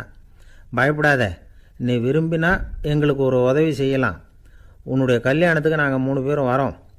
நீ எங்களை வந்து வரவேற்று ராஜாக்கிட்டேயும் இளவரசர்கிட்டையும் நாங்கள் வந்து உன்னோட பெரியப்பா பொண்ணுங்கன்னு சொல்லி அறிமுகப்படுத்தி வை. நாங்கள் விருந்து சாப்பிட்டுட்டு போயிடுறோம் அப்படின்னாங்க. ரொம்பவும் சந்தோஷமாக சரின்னு ஒத்துக்கிட்டா. கல்யாண நாள் வந்தது. கல்யாணம் ரொம்ப கோலாகலமாக நடந்துக்கிட்டு இருக்கு. எல்லா தேசத்து ராஜா ராணிகளும் வந்துக்கிட்டு இருக்கிறாங்க. அந்த 3 அவலட்சணமான பொண்ணுங்களும் வந்து சேர்ந்தாங்க. யார் இவங்கன்னு கேட்டார் ராஜா. என் பெரியப்பா பொண்ணுங்க அப்படின்னா அந்த பொண்ணு. காலும் உதடும் கட்டை விரலும் ஏன் இப்படி உங்களுக்கு அவலட்சணம் ஆயிட்டுது அப்படின்னு கேட்டார். அதுக்கு அந்த பொண்ணுங்க பதில் சொன்னாங்க. என்ன செய்யறது, ஓயாமல் வைக்கோலை நூற்று ஒருத்தியோட கட்டை விரல் அப்படி கரண்டி மாதிரி ஆயிட்டுது. நாக்கில் தொட்டு தொட்டு திரிச்சதுனால ஒருத்தியோட உதடு அப்படி ஆயிட்டுது. காலால் கட்டையை அழுத்தி அழுத்தி தறி போட்டதுனால இன்னொருத்தையோட கால் அப்படி ஆயிட்டுது. உங்கள் மருமகளாக வந்திருக்கிற இந்த பொண்ணு அந்த 3ஐயுமே செய்ய தெரிஞ்சவ தான். என்ன ஆக போதோ இன்னும் கொஞ்ச நாளில் அப்படின்னாங்க. அவ்வளவுதான். ராஜா பயந்துட்டார். அம்மா, இன்னையிலேருந்து நீ இளவரசனின் மனைவி. நீ எப்பவும் அழகாக இருக்கணும். அதனால் நீ இனிமேல் வைக்கோலை திரிக்கவே கூடாது அப்படின்னு உத்தரவு போட்டார். அவளை இக்கட்டான சூழ்நிலையிலிருந்து காப்பாற்றின அந்த 3 பொண்ணுங்களும் சந்தோஷமாக திரும்பி போயிட்டாங்களாம். சுவாமி சின்மயானந்தர் இந்த கதையை சொல்லியிருக்கிறார். தன்னலம் மறந்து சுயலாபத்தை வந்து தியாகம் செய்கிறது வைக்கோல்ல இருந்து தங்க இழையை நூக்கிறது மாதிரி அப்படிங்கிறார் அவர். அது இருக்கட்டும், இப்போ நம்ம கதைக்கு வருவோம். ஒரு ராஜா தன்னோட மகனுக்கு சுயவரம் நடத்தினார். எல்லா தேசத்திலிருந்தும் ராஜகுமாரர்கள் வந்திருந்தாங்க. ராஜகுமாரியை கல்யாணம் பண்ணிக்கலாம்ங்கிற ஆசையில் சுயம்பர மண்டபத்திலேருந்து எல்லா ராஜகுமாரர்களும் அலறி அடிச்சுக்கிட்டு வெளியில் ஓடி வந்துக்கிட்டு இருக்கிறாங்களாம். ஏன் இப்படி எல்லாரும் மிரண்டு போய் ஓடி வர்றாங்கன்னு கேட்டார் ஒருத்தர். அதுக்கு இன்னொருத்தர் விவரம் சொன்னார். ராஜகுமாரியை இன்றைக்கி தான் அவங்க நேரில் பார்த்தாங்களாம், அதுதான் அப்படி ஓடி வந்துக்கிட்டு இருக்கிறாங்க அப்படின்னார். ஒரு ஊரில் ஒரு ராஜா இருந்தார். அவர் அடிக்கடி காட்டுக்கு வேட்டையாட போவார். சில நண்பர்களையும் கூட அழைச்சிக்கிட்டு போவார். காட்டுக்கு போனதும் ஆளுக்கு ஒரு பக்கமாக போய் வேட்டையாடுவாங்க. சாயந்தரமாக திரும்பி வருவாங்க. மறுநாள் அரண்மனையில் உட்காந்து ஒவ்வொருத்தரும் அவங்க அனுபவங்களை எல்லாம் சொல்லிக்குவாங்க. அவங்க வீரத்துக்கு தகுந்த மாதிரி பரிசை அந்த ராஜா கொடுப்பார். இது மாதிரி ஒரு தடவை எல்லாரும் வேட்டைக்கு போயிட்டு திரும்பி வந்ததும் உட்காந்து பேச ஆரம்பிச்சிருக்கிறாங்க. ஒருத்தன் சொன்னான், தன்னுடைய வீர தீர செயலை பற்றி அளக்க ஆரம்பிச்சிட்டான். ஏன்னா அதுக்கு பரிசு கிடைக்க போகுதில்ல, அதனால். அவன் என்ன சொன்னான் தெரியுமா? அரசே, நேற்றுக்கு காட்டில் என்னாச்சு தெரியுமா? எனக்கு நேராக ஒரு சிங்கம் வாயை திறந்துக்கிட்டு வந்துட்டுது. நான் பயப்படவே இல்லை. உடனே ஒரு கல்லை எடுத்து குறி பார்த்து வீசினேன். சிங்கத்து வாய்க்குள்ளே போய் அந்த கல் மாட்டிக்கிட்டுது. அவ்வளவுதான். அந்த சிங்கம் என்னை பார்த்துட்டு பயந்துட்டு ஒரே ஓட்டமாக திரும்பி ஓடி போயிட்டுது அப்படின்னா. ஆஹா பலே அப்படின்னு எல்லாரும் கை தட்டினாங்க. 2வது ஆள் ஒருத்தன் எழுந்திரிச்சான். அவன் சொல்ல ஆரம்பித்தான். அரசே, நான் போன வழியில் 2 பெரிய மலைப்பாம்பு கிடந்தது. என்னை முழுங்கிறதுக்கு வந்தது. நான் என்ன பண்ணேன் தெரியுமா? அந்த 2 பாம்போட வாலையும் ஒன்றா சேர்த்து முடிச்சு போட்டுட்டேன். அவ்வளவுதான். அது அங்கே இழுக்க இது இங்கே இழுக்க முடிச்சு நல்லா எருகி போட்டுது அப்படின்றான். ஆஹா அற்புதம்னு சொல்லி எல்லாரும் கை தட்டினாங்களாம். அடுத்தபடியாக 3வது ஆள் ஒருத்தன் வந்தான். அவன் சொல்ல ஆரம்பித்தான். மன்னா, நான் போன பாதையில் குறுக்க ஒரு ஆறு. அதில் இறங்கி குளித்தேன். யாரோ காலை பிடிச்சி இழுக்கிறது மாதிரி இருந்தது. திரும்பி பார்த்தா ஒரு பெரிய முதலை. நான் உடனே அப்படியே ஒரு துள்ளல் துள்ளி அது முதுகில் போய் உக்காந்துக்கிட்டேன். அதை அப்படியே கரைக்கு நீந்த வச்சேன். கரைக்கு வந்து சேர்ந்ததும் அப்படியே ஒரே துள்ளி குதித்து கரைக்கு வந்துட்டேன் அப்படின்றான். அவன் தன்னுடைய வீரத்தை அப்படி சொல்லியிருக்கான். அடடா எப்பேற்பட்ட வீரம் அப்படின்னு எல்லாரும் கை தட்டினாங்களாம். 4வது ஆள் எழுந்திரிச்சான். மன்னா, நான் போன இடத்துல ஒரு கரடி வந்து என்னை துரத்த ஆரம்பிச்சுட்டுது. நான் ஒரு மலை உச்சிக்கு வந்துட்டேன். அதுக்கப்புறம் ஒரு அடி எடுத்து வச்சாலும் அதில் பாதாளத்தில் விழ வேண்டியது தான். அந்த நேரம் பார்த்து ஒரு பெரிய ராட்சச கழுகு அந்த பக்கமாக பறந்து வந்தது. நான் உடனே அப்படியே உயர எழும்பி அந்த கழுகோட காலை பிடிச்சிக்கிட்டேன். அப்படியே தொங்கிக்கிட்டே வந்தேன். ஒரு நல்ல இடம் வந்ததும் தொப்புன்னு கீழே குதித்து நடந்து வந்துட்டேன்னா. இதுக்கும் எல்லோரும் கை தட்டுறாங்க. கடைசியாக ஒரு ஆள் எழுந்திரிச்சான். அரசே, நான் வந்து போன வழியில் ஒரு பெரிய யானை குறுக்க வந்தது. பயங்கரமாக சத்தம் போட்டுக்கிட்டே வந்தது. நான் பயந்து ஓடலை. உடனே என்ன பண்ணேன் தெரியுமா? அந்த யானையோட வாலை பிடிச்சி தூக்கினேன். தலைக்கு மேலே தூக்கி கரன்னு சுற்றினேன். வேகமாக சுற்றி வீசி எறிஞ்சேன். அவ்வளவுதான். அதே ஸ்பீடில் அந்த யானை மேலே போக ஆரம்பிச்சுட்டுது. இன்னும் கூட அது போய்கிட்டே தான் இருக்குது, கீழே விழவே இல்லைன்னா. இதை கேட்டதும் ராஜாவுக்கு கோபம் வந்துட்டுது. என்ன முட்டாள்னு நினச்சிக்கிட்டு பேசுகிறியா? யானையை வந்து நீ வாலை பிடிச்சி தூக்குன, அதை நான் நம்பணுமா அப்படின்னார். உடனே இவன் பணிவாக பதில் சொன்னான். அரசே, ஒரு சிங்கத்து வாயில் கல் மாட்டிக்கிட்டதை நம்புறீங்க, மலைப்பாம்பு வாலை பிடிச்சி முடிச்சு போட்டதை நம்புறீங்க, முதல்ல முதுகில் சவாரி பண்ணதையும் நம்புறீங்க, கழுகு காலை பிடிச்சிக்கிட்டு பறக்கிறதையும் நம்புறீங்க. அப்படி நம்புறப்போ நான் சொன்னதை மட்டும் நம்பக்கூடாதா அப்படின்னு கேட்டானான். பொய் சொன்னவங்கெல்லாம் தலையை தொங்க போட்டுக்கிட்டாங்களாம். ராஜா அவங்கள பார்த்து சொன்னாராம், நீங்கள் எல்லாரும் என்னை முட்டாளாக்கியிருக்கிறீங்க. கடைசியாக பேசின இவன் தான் எனக்கு உண்மை எது பொய் எதுங்கிறத புரிய வச்சிருக்கிறான். இவன் தான் உண்மையான தைரியசாலி அப்படின்னு சொல்லி அவனுக்கே பரிசையெல்லாம் கொடுத்து பாராட்டினாராம். இப்படி ஒரு கதை. உண்மையை நிலைநாட்டுகிறவன் தான் உண்மையான வீரன் அப்படிங்கிறத இதிலிருந்து நாம் புரிஞ்சுக்கணும். இந்த காலத்துல எல்லாம் பொய் சொன்னாதான் பிழைக்க முடியுங்கிறது ஒரு சில பேரோட நம்பிக்கை. ஒரு அப்பாவுக்கு தன் மகனுக்கு பொய் சொல்ல தெரியலையேங்கிற கவலை. பொய் சொன்னாதான் இந்த உலகத்தில் பிழைக்கலாம், ஆனால் இவனுக்கு அது தெரியலையே, அதனால் இவனை அழைச்சிட்டு போய் நடுக்கடலில் விட்டுட்டு வந்துடுவோம் அப்படின்னு அழைச்சிட்டு புறப்பட்டான். கடற்கரைக்கு போனான். மகனுக்கு சந்தேகம், எங்கேப்பா என்னை அழைச்சிட்டு போகிறேன்னு கேட்டிருக்கான். கடலில் மீன் பிடிக்க கற்றுக் கொடுக்க போகிறேன் உனக்கு அப்படின்னானா. நான் ஏற்கனவே மீன் பிடிச்சிட்டேனேன்னானா இவன் மகன். எங்கே அதுன்னு கேட்டிருக்கான் அப்பங்காரன். சுட்டு சாப்பிட்டுட்டேன்ருக்கான் புள்ள. அப்பங்காரன் பார்த்தான், சரி நம்ம புள்ள பொழைச்சிக்கோ அப்படின்னு சொல்லி திருப்பி அழைச்சிட்டு வந்துட்டானான். காசி மாநகரத்தை பிரம்மதத்தன் அப்படிங்கிற ராஜா ஆட்சி பண்ணிட்டு வந்தார். அவர் ஒவ்வொரு வருஷமும் ஒரு திருவிழா நடத்துறது வழக்கம். எல்லா தேசத்திலிருந்தும் எல்லா வகையான ஜனங்களும் அதில் வந்து கலந்துக்குவாங்க. ஒரு சமயம் அது மாதிரி விழா நடந்துக்கிட்டு இருந்தது. வைகுண்டத்திலேருந்து தேவலோகத்திலேருந்து நிறைய தேவகுமாரர்கள்லாம் காசி நகருக்கு அப்போது வந்திருந்தாங்க. அதில் முக்கியமாக ஒரு 4 தேவகுமாரர்கள். அந்த 4 பேரையும் சுற்றி ஏகப்பட்ட கூட்டம். அப்படி என்ன விசேஷம் அவங்கக்கிட்ட அப்படின்னா, மற்றவங்களை விட அவங்க முகம் அழகாக இருந்ததா அப்படி பார்த்தா அப்படியும் இல்லை. அவங்க அணிஞ்சிருந்த மலர் மாலைகள் தான் அதுக்கு காரணமாக. அந்த மலர்கள்லேருந்து அப்படி ஒரு அபூர்வமான நறுமணம். இதுக்கு முன்னாடி இப்படி ஒரு நறுமணத்தை அந்த ஊர் ஜனங்க அனுபவிச்சதே இல்லை. அதுதான் அந்த 4 பேரையும் சுற்றி கூட்டம். எல்லாரும் கேள்வி கேட்க ஆரம்பித்தாங்க. உடனே அந்த 4 தேவகுமாரர்களும் எல்லாருக்கும் தெரியும்படியாக வானத்தில் எழும்பி கொஞ்சம் உயரமாக நின்றுக்கிட்டாங்க.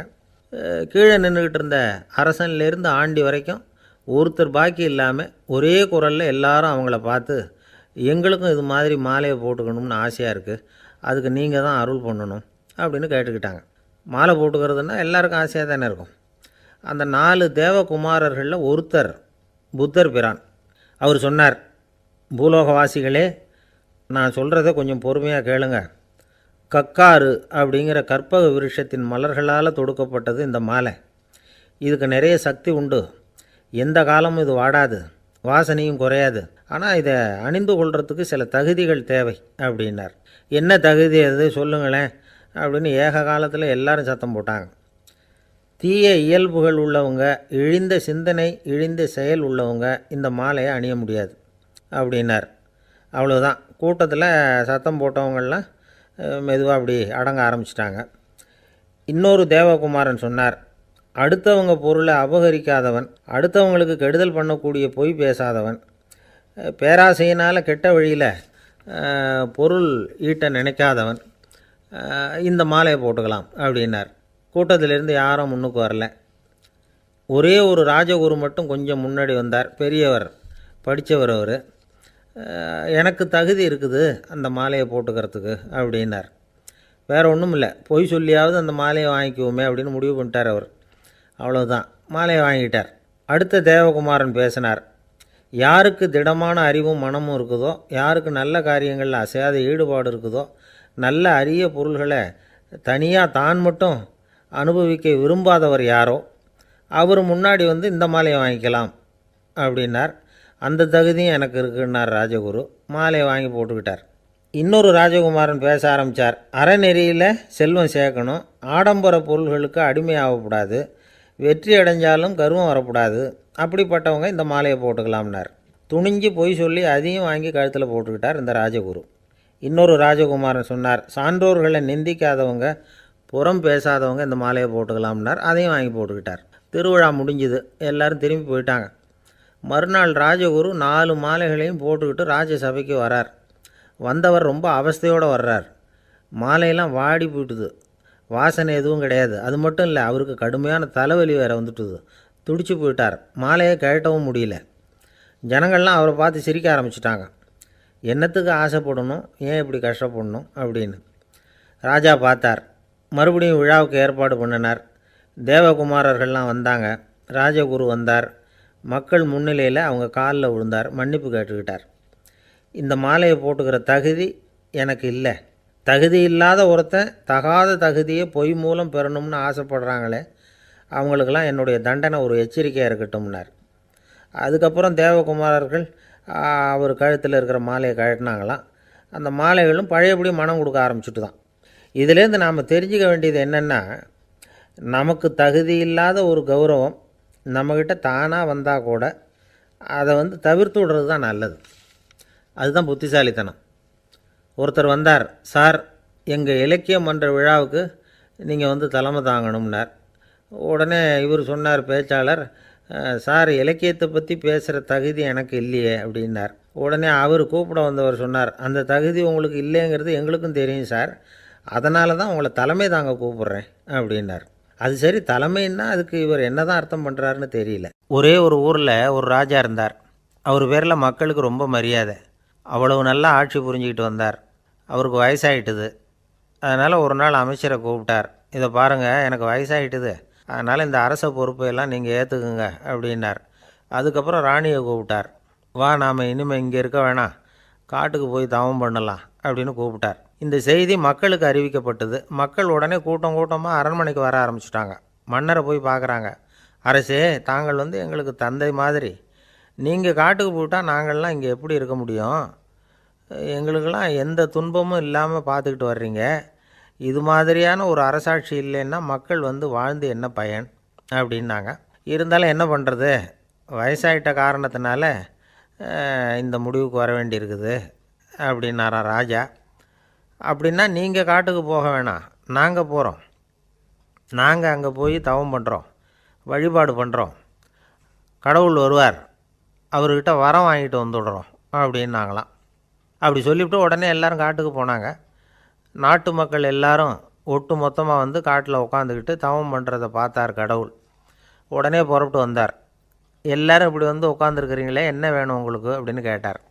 உடனே மக்கள் எல்லாரும் ஒரு குரலில் சொன்னாங்க, சுவாமி, எங்கள் மன்னன் ரொம்ப நாளைக்கு நல்லபடியாக இருக்கணும். அவர் மகிழ்ச்சியாகவும் உடல் நலத்தோடும் இருந்தால் தான் நாங்கள் அமைதியாக வாழ முடியும் அப்படின்னாங்க. சரி, அதுக்கு என்ன செய்யணும் அப்படின்னார் ஆண்டவன். எங்கள் மன்னருக்கு இன்னும் ஒரு 100 வருஷம் ஆயுளை கொடுங்க அப்படின்னாங்க. அவ்வளவுதானே, சரி அப்படியே ஆகட்டும் அப்படின்னு சொல்லிவிட்டு ஆண்டவன் போயிட்டார். மக்கள் மகிழ்ச்சியோடு திரும்பி வந்தாங்க. மன்னா, கடவுள் வரம் கொடுத்துட்டார், நீங்கள் 100 வருஷம் வாழ போகிறீங்க அப்படின்னாங்க. இதை கேட்டதும் ராணி ராஜாவை வணங்கி, நான் தவம் செய்ய போகிறேன் அப்படின்னு புறப்பட்டாங்க. உடனே மக்கள் என்ன நினச்சாங்க தெரியுமா? ஐயோ, நாம் ராஜாவுக்கு மட்டும்தானே நீண்ட ஆயுள் வேணும்னு வரம் வாங்கினோம், ராணிக்கு வாங்கலையே, அதுதான் கோபத்தில் புறப்பட்டாங்க போல இருக்கு அப்படின்னு நினச்சி வருத்தப்பட்டாங்க. ஆனால் ராணி நினச்சது அது இல்லை. ராணி போய் தவம் பண்ணாங்க, கடவுள் காட்சி கொடுத்தார். இவங்க கேட்குறாங்க, சுவாமி, ராஜாவுக்கு மட்டும் 100 வருஷம் ஆயுள்னு வரம் கொடுத்துட்டீங்க, அப்படின்னா குடிமக்களும் 100 வருஷம் இருக்கணும். இப்படிப்பட்ட குடிமக்கள் இல்லைன்னா அப்படிப்பட்ட அரசன் இருந்து என்ன பிரயோஜனம் அப்படின்னாங்களாம்.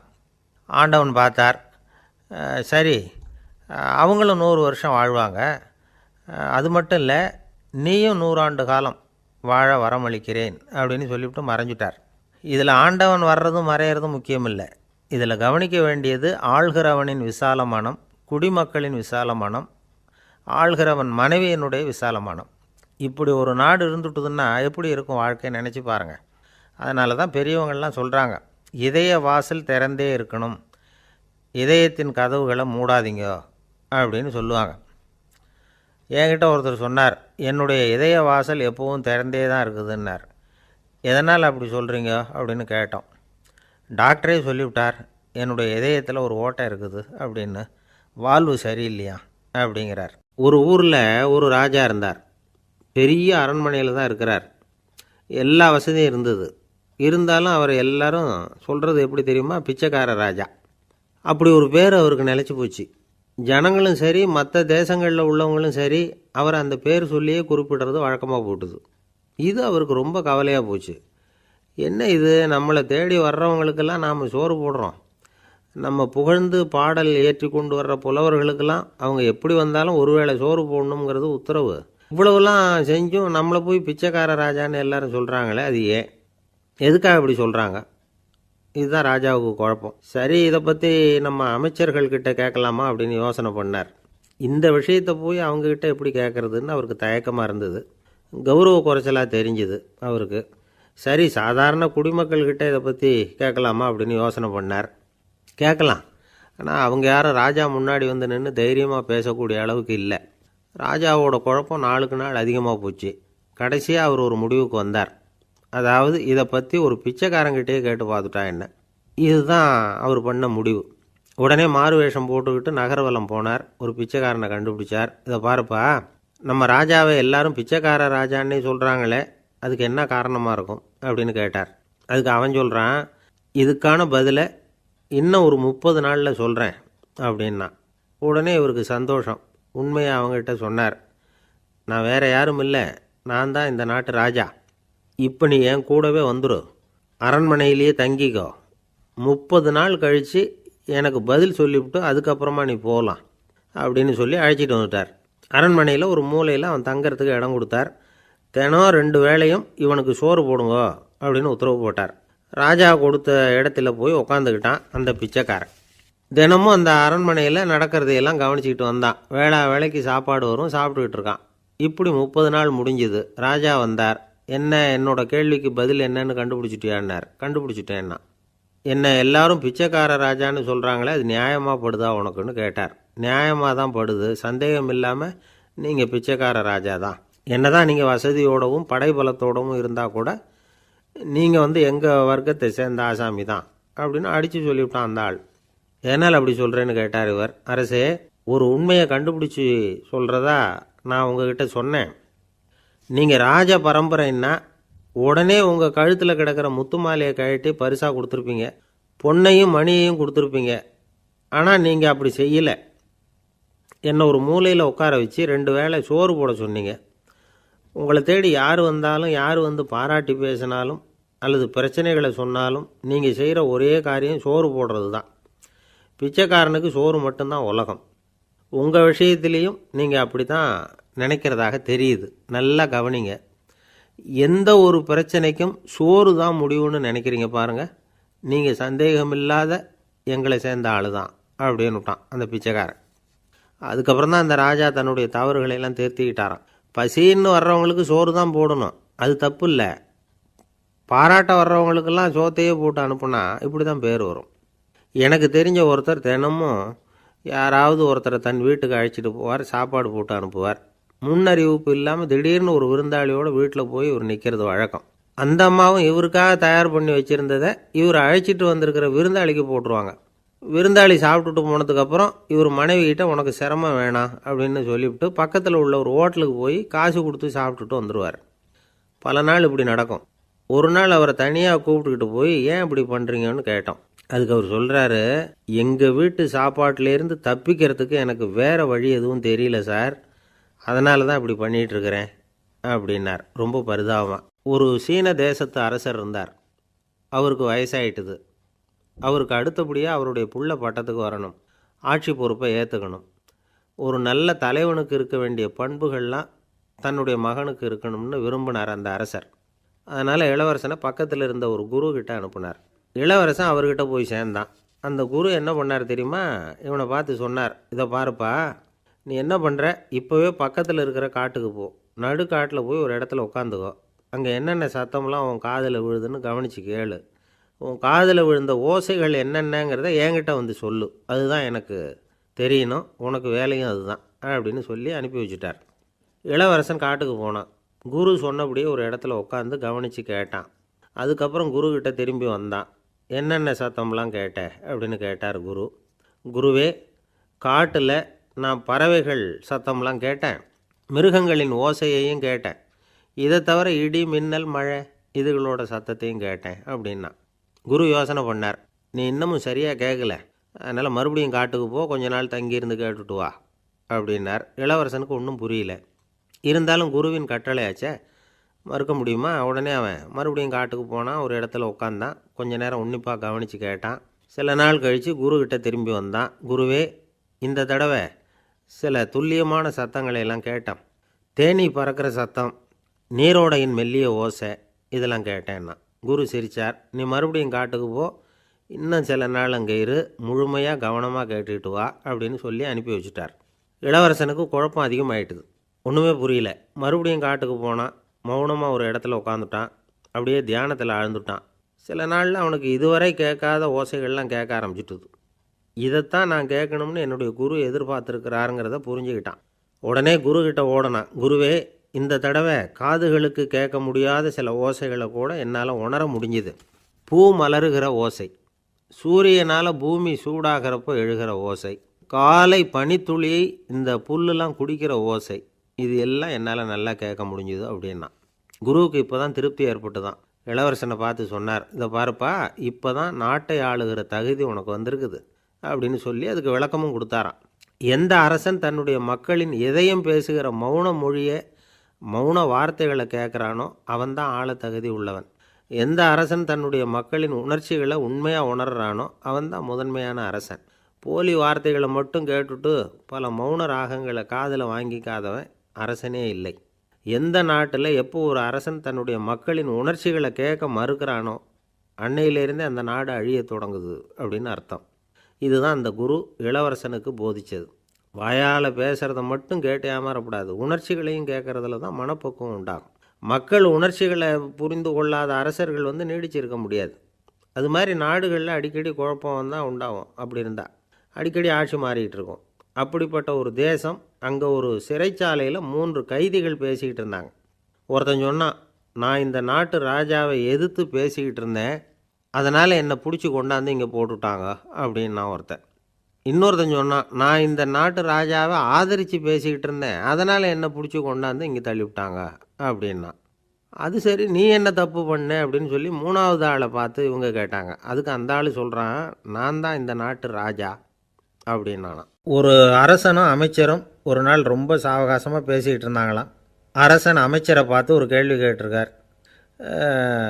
ஏங்க அமைச்சரே, ஆசை இல்லாத ஒரு மனுஷனால் இருக்க முடியுமா அப்படின்னு. ஏன் முடியாது, துறவி அப்படிங்கிறவங்கெல்லாம் அப்படிப்பட்டவங்க தானே அப்படின்னாராம் அமைச்சர். அவங்கெல்லாம் உண்மையிலேயே ஆசையை விட்டவங்க தானா அப்படின்னு கேட்டாராம் ராஜா. அப்படி தான் இருக்கணும் அப்படின்னாராம் அமைச்சர். அப்படின்னா ஆசையே இல்லாத ஒரு உண்மையான துறவியை நான் பார்க்கணுமேன்னார். அது என்ன பிரமாதம், அதுக்கு நான் ஏற்பாடு பண்ணுறேன் அப்படின்னு விட்டார் இவர்.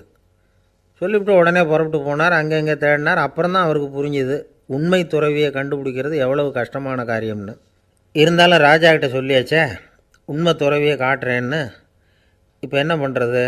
ராஜா கிட்ட சொன்னபடி நடக்கலைன்னா அவருக்கு கோபம் வந்துடும். அமைச்சர் ஒரு யோசனை பண்ணார். அவருக்கு ஒரு வழி தெரிஞ்சுது. அதுதான் சரின்னு முடிவு பண்ணார். அதாவது அந்த ஊரில் அவருக்கு தெரிஞ்ச நாடக நடிகர் ஒருத்தர் இருக்கிறார், நல்லா நடிப்பார். அவரை போய் பார்த்தார். இதை பாருப்பா, எனக்காக நீ ஒரு காரியம் செய்யணும்னார். என்னன்னு கேட்டார் அவர். நீ ஒரு துறவி மாதிரி கொஞ்சம் நேரத்துக்கு நடிக்கணும். ராஜா உன்னை பார்த்துட்டு போகிற வரைக்கும் நடி, அது போதும். அதுக்காக உனக்கு 10,000 ரூபா தரேன் அப்படின்னார். அவர் எந்த காலத்தில் இவ்வளவு பணத்தை மொத்தமாக பார்த்துருக்கார். அதனால் உடனே சரின்னு ஒத்துக்கிட்டார். அமைச்சர் அரண்மனைக்கு திரும்பி வந்தார். என்ன அமைச்சரே, இன்னுமா ஒரு உண்மையான துறவி கிடைக்கலன்னார். உண்மையான துறவி ஒருத்தரை இப்போ தான் கொஞ்ச நேரத்துக்கு முன்னாடி பார்த்து பேசிவிட்டு வர்றேன். அவர் நம்ம ஊருக்கு வெளியில் குளத்தங்கரையில் உள்ள ஒரு ஆலமரத்துக்கு அடியில் உட்காந்துருக்கிறார் அப்படின்னார் இவர். அப்படின்னா உடனே புறப்படுங்க அப்படின்னார் ராஜா. பரிவாரங்களோடு புறப்பட்டார். அங்கே அந்த மரத்தடியில் அந்த ஆள் வேஷம் போட்டுக்கிட்டு துறவி மாதிரி உட்காந்துருக்கிறான். ராஜா நேராக போனார். அந்த துறவி காலில் பொத்துன்னு விழுந்து வணங்கினார். உடனே ராணியும் அவர் காலில் விழுந்தாங்க. அடுத்தபடியாக அமைச்சர் விழுந்தார். அவருக்கு தெரியும் இது நம்ம ஆள் தான்னு.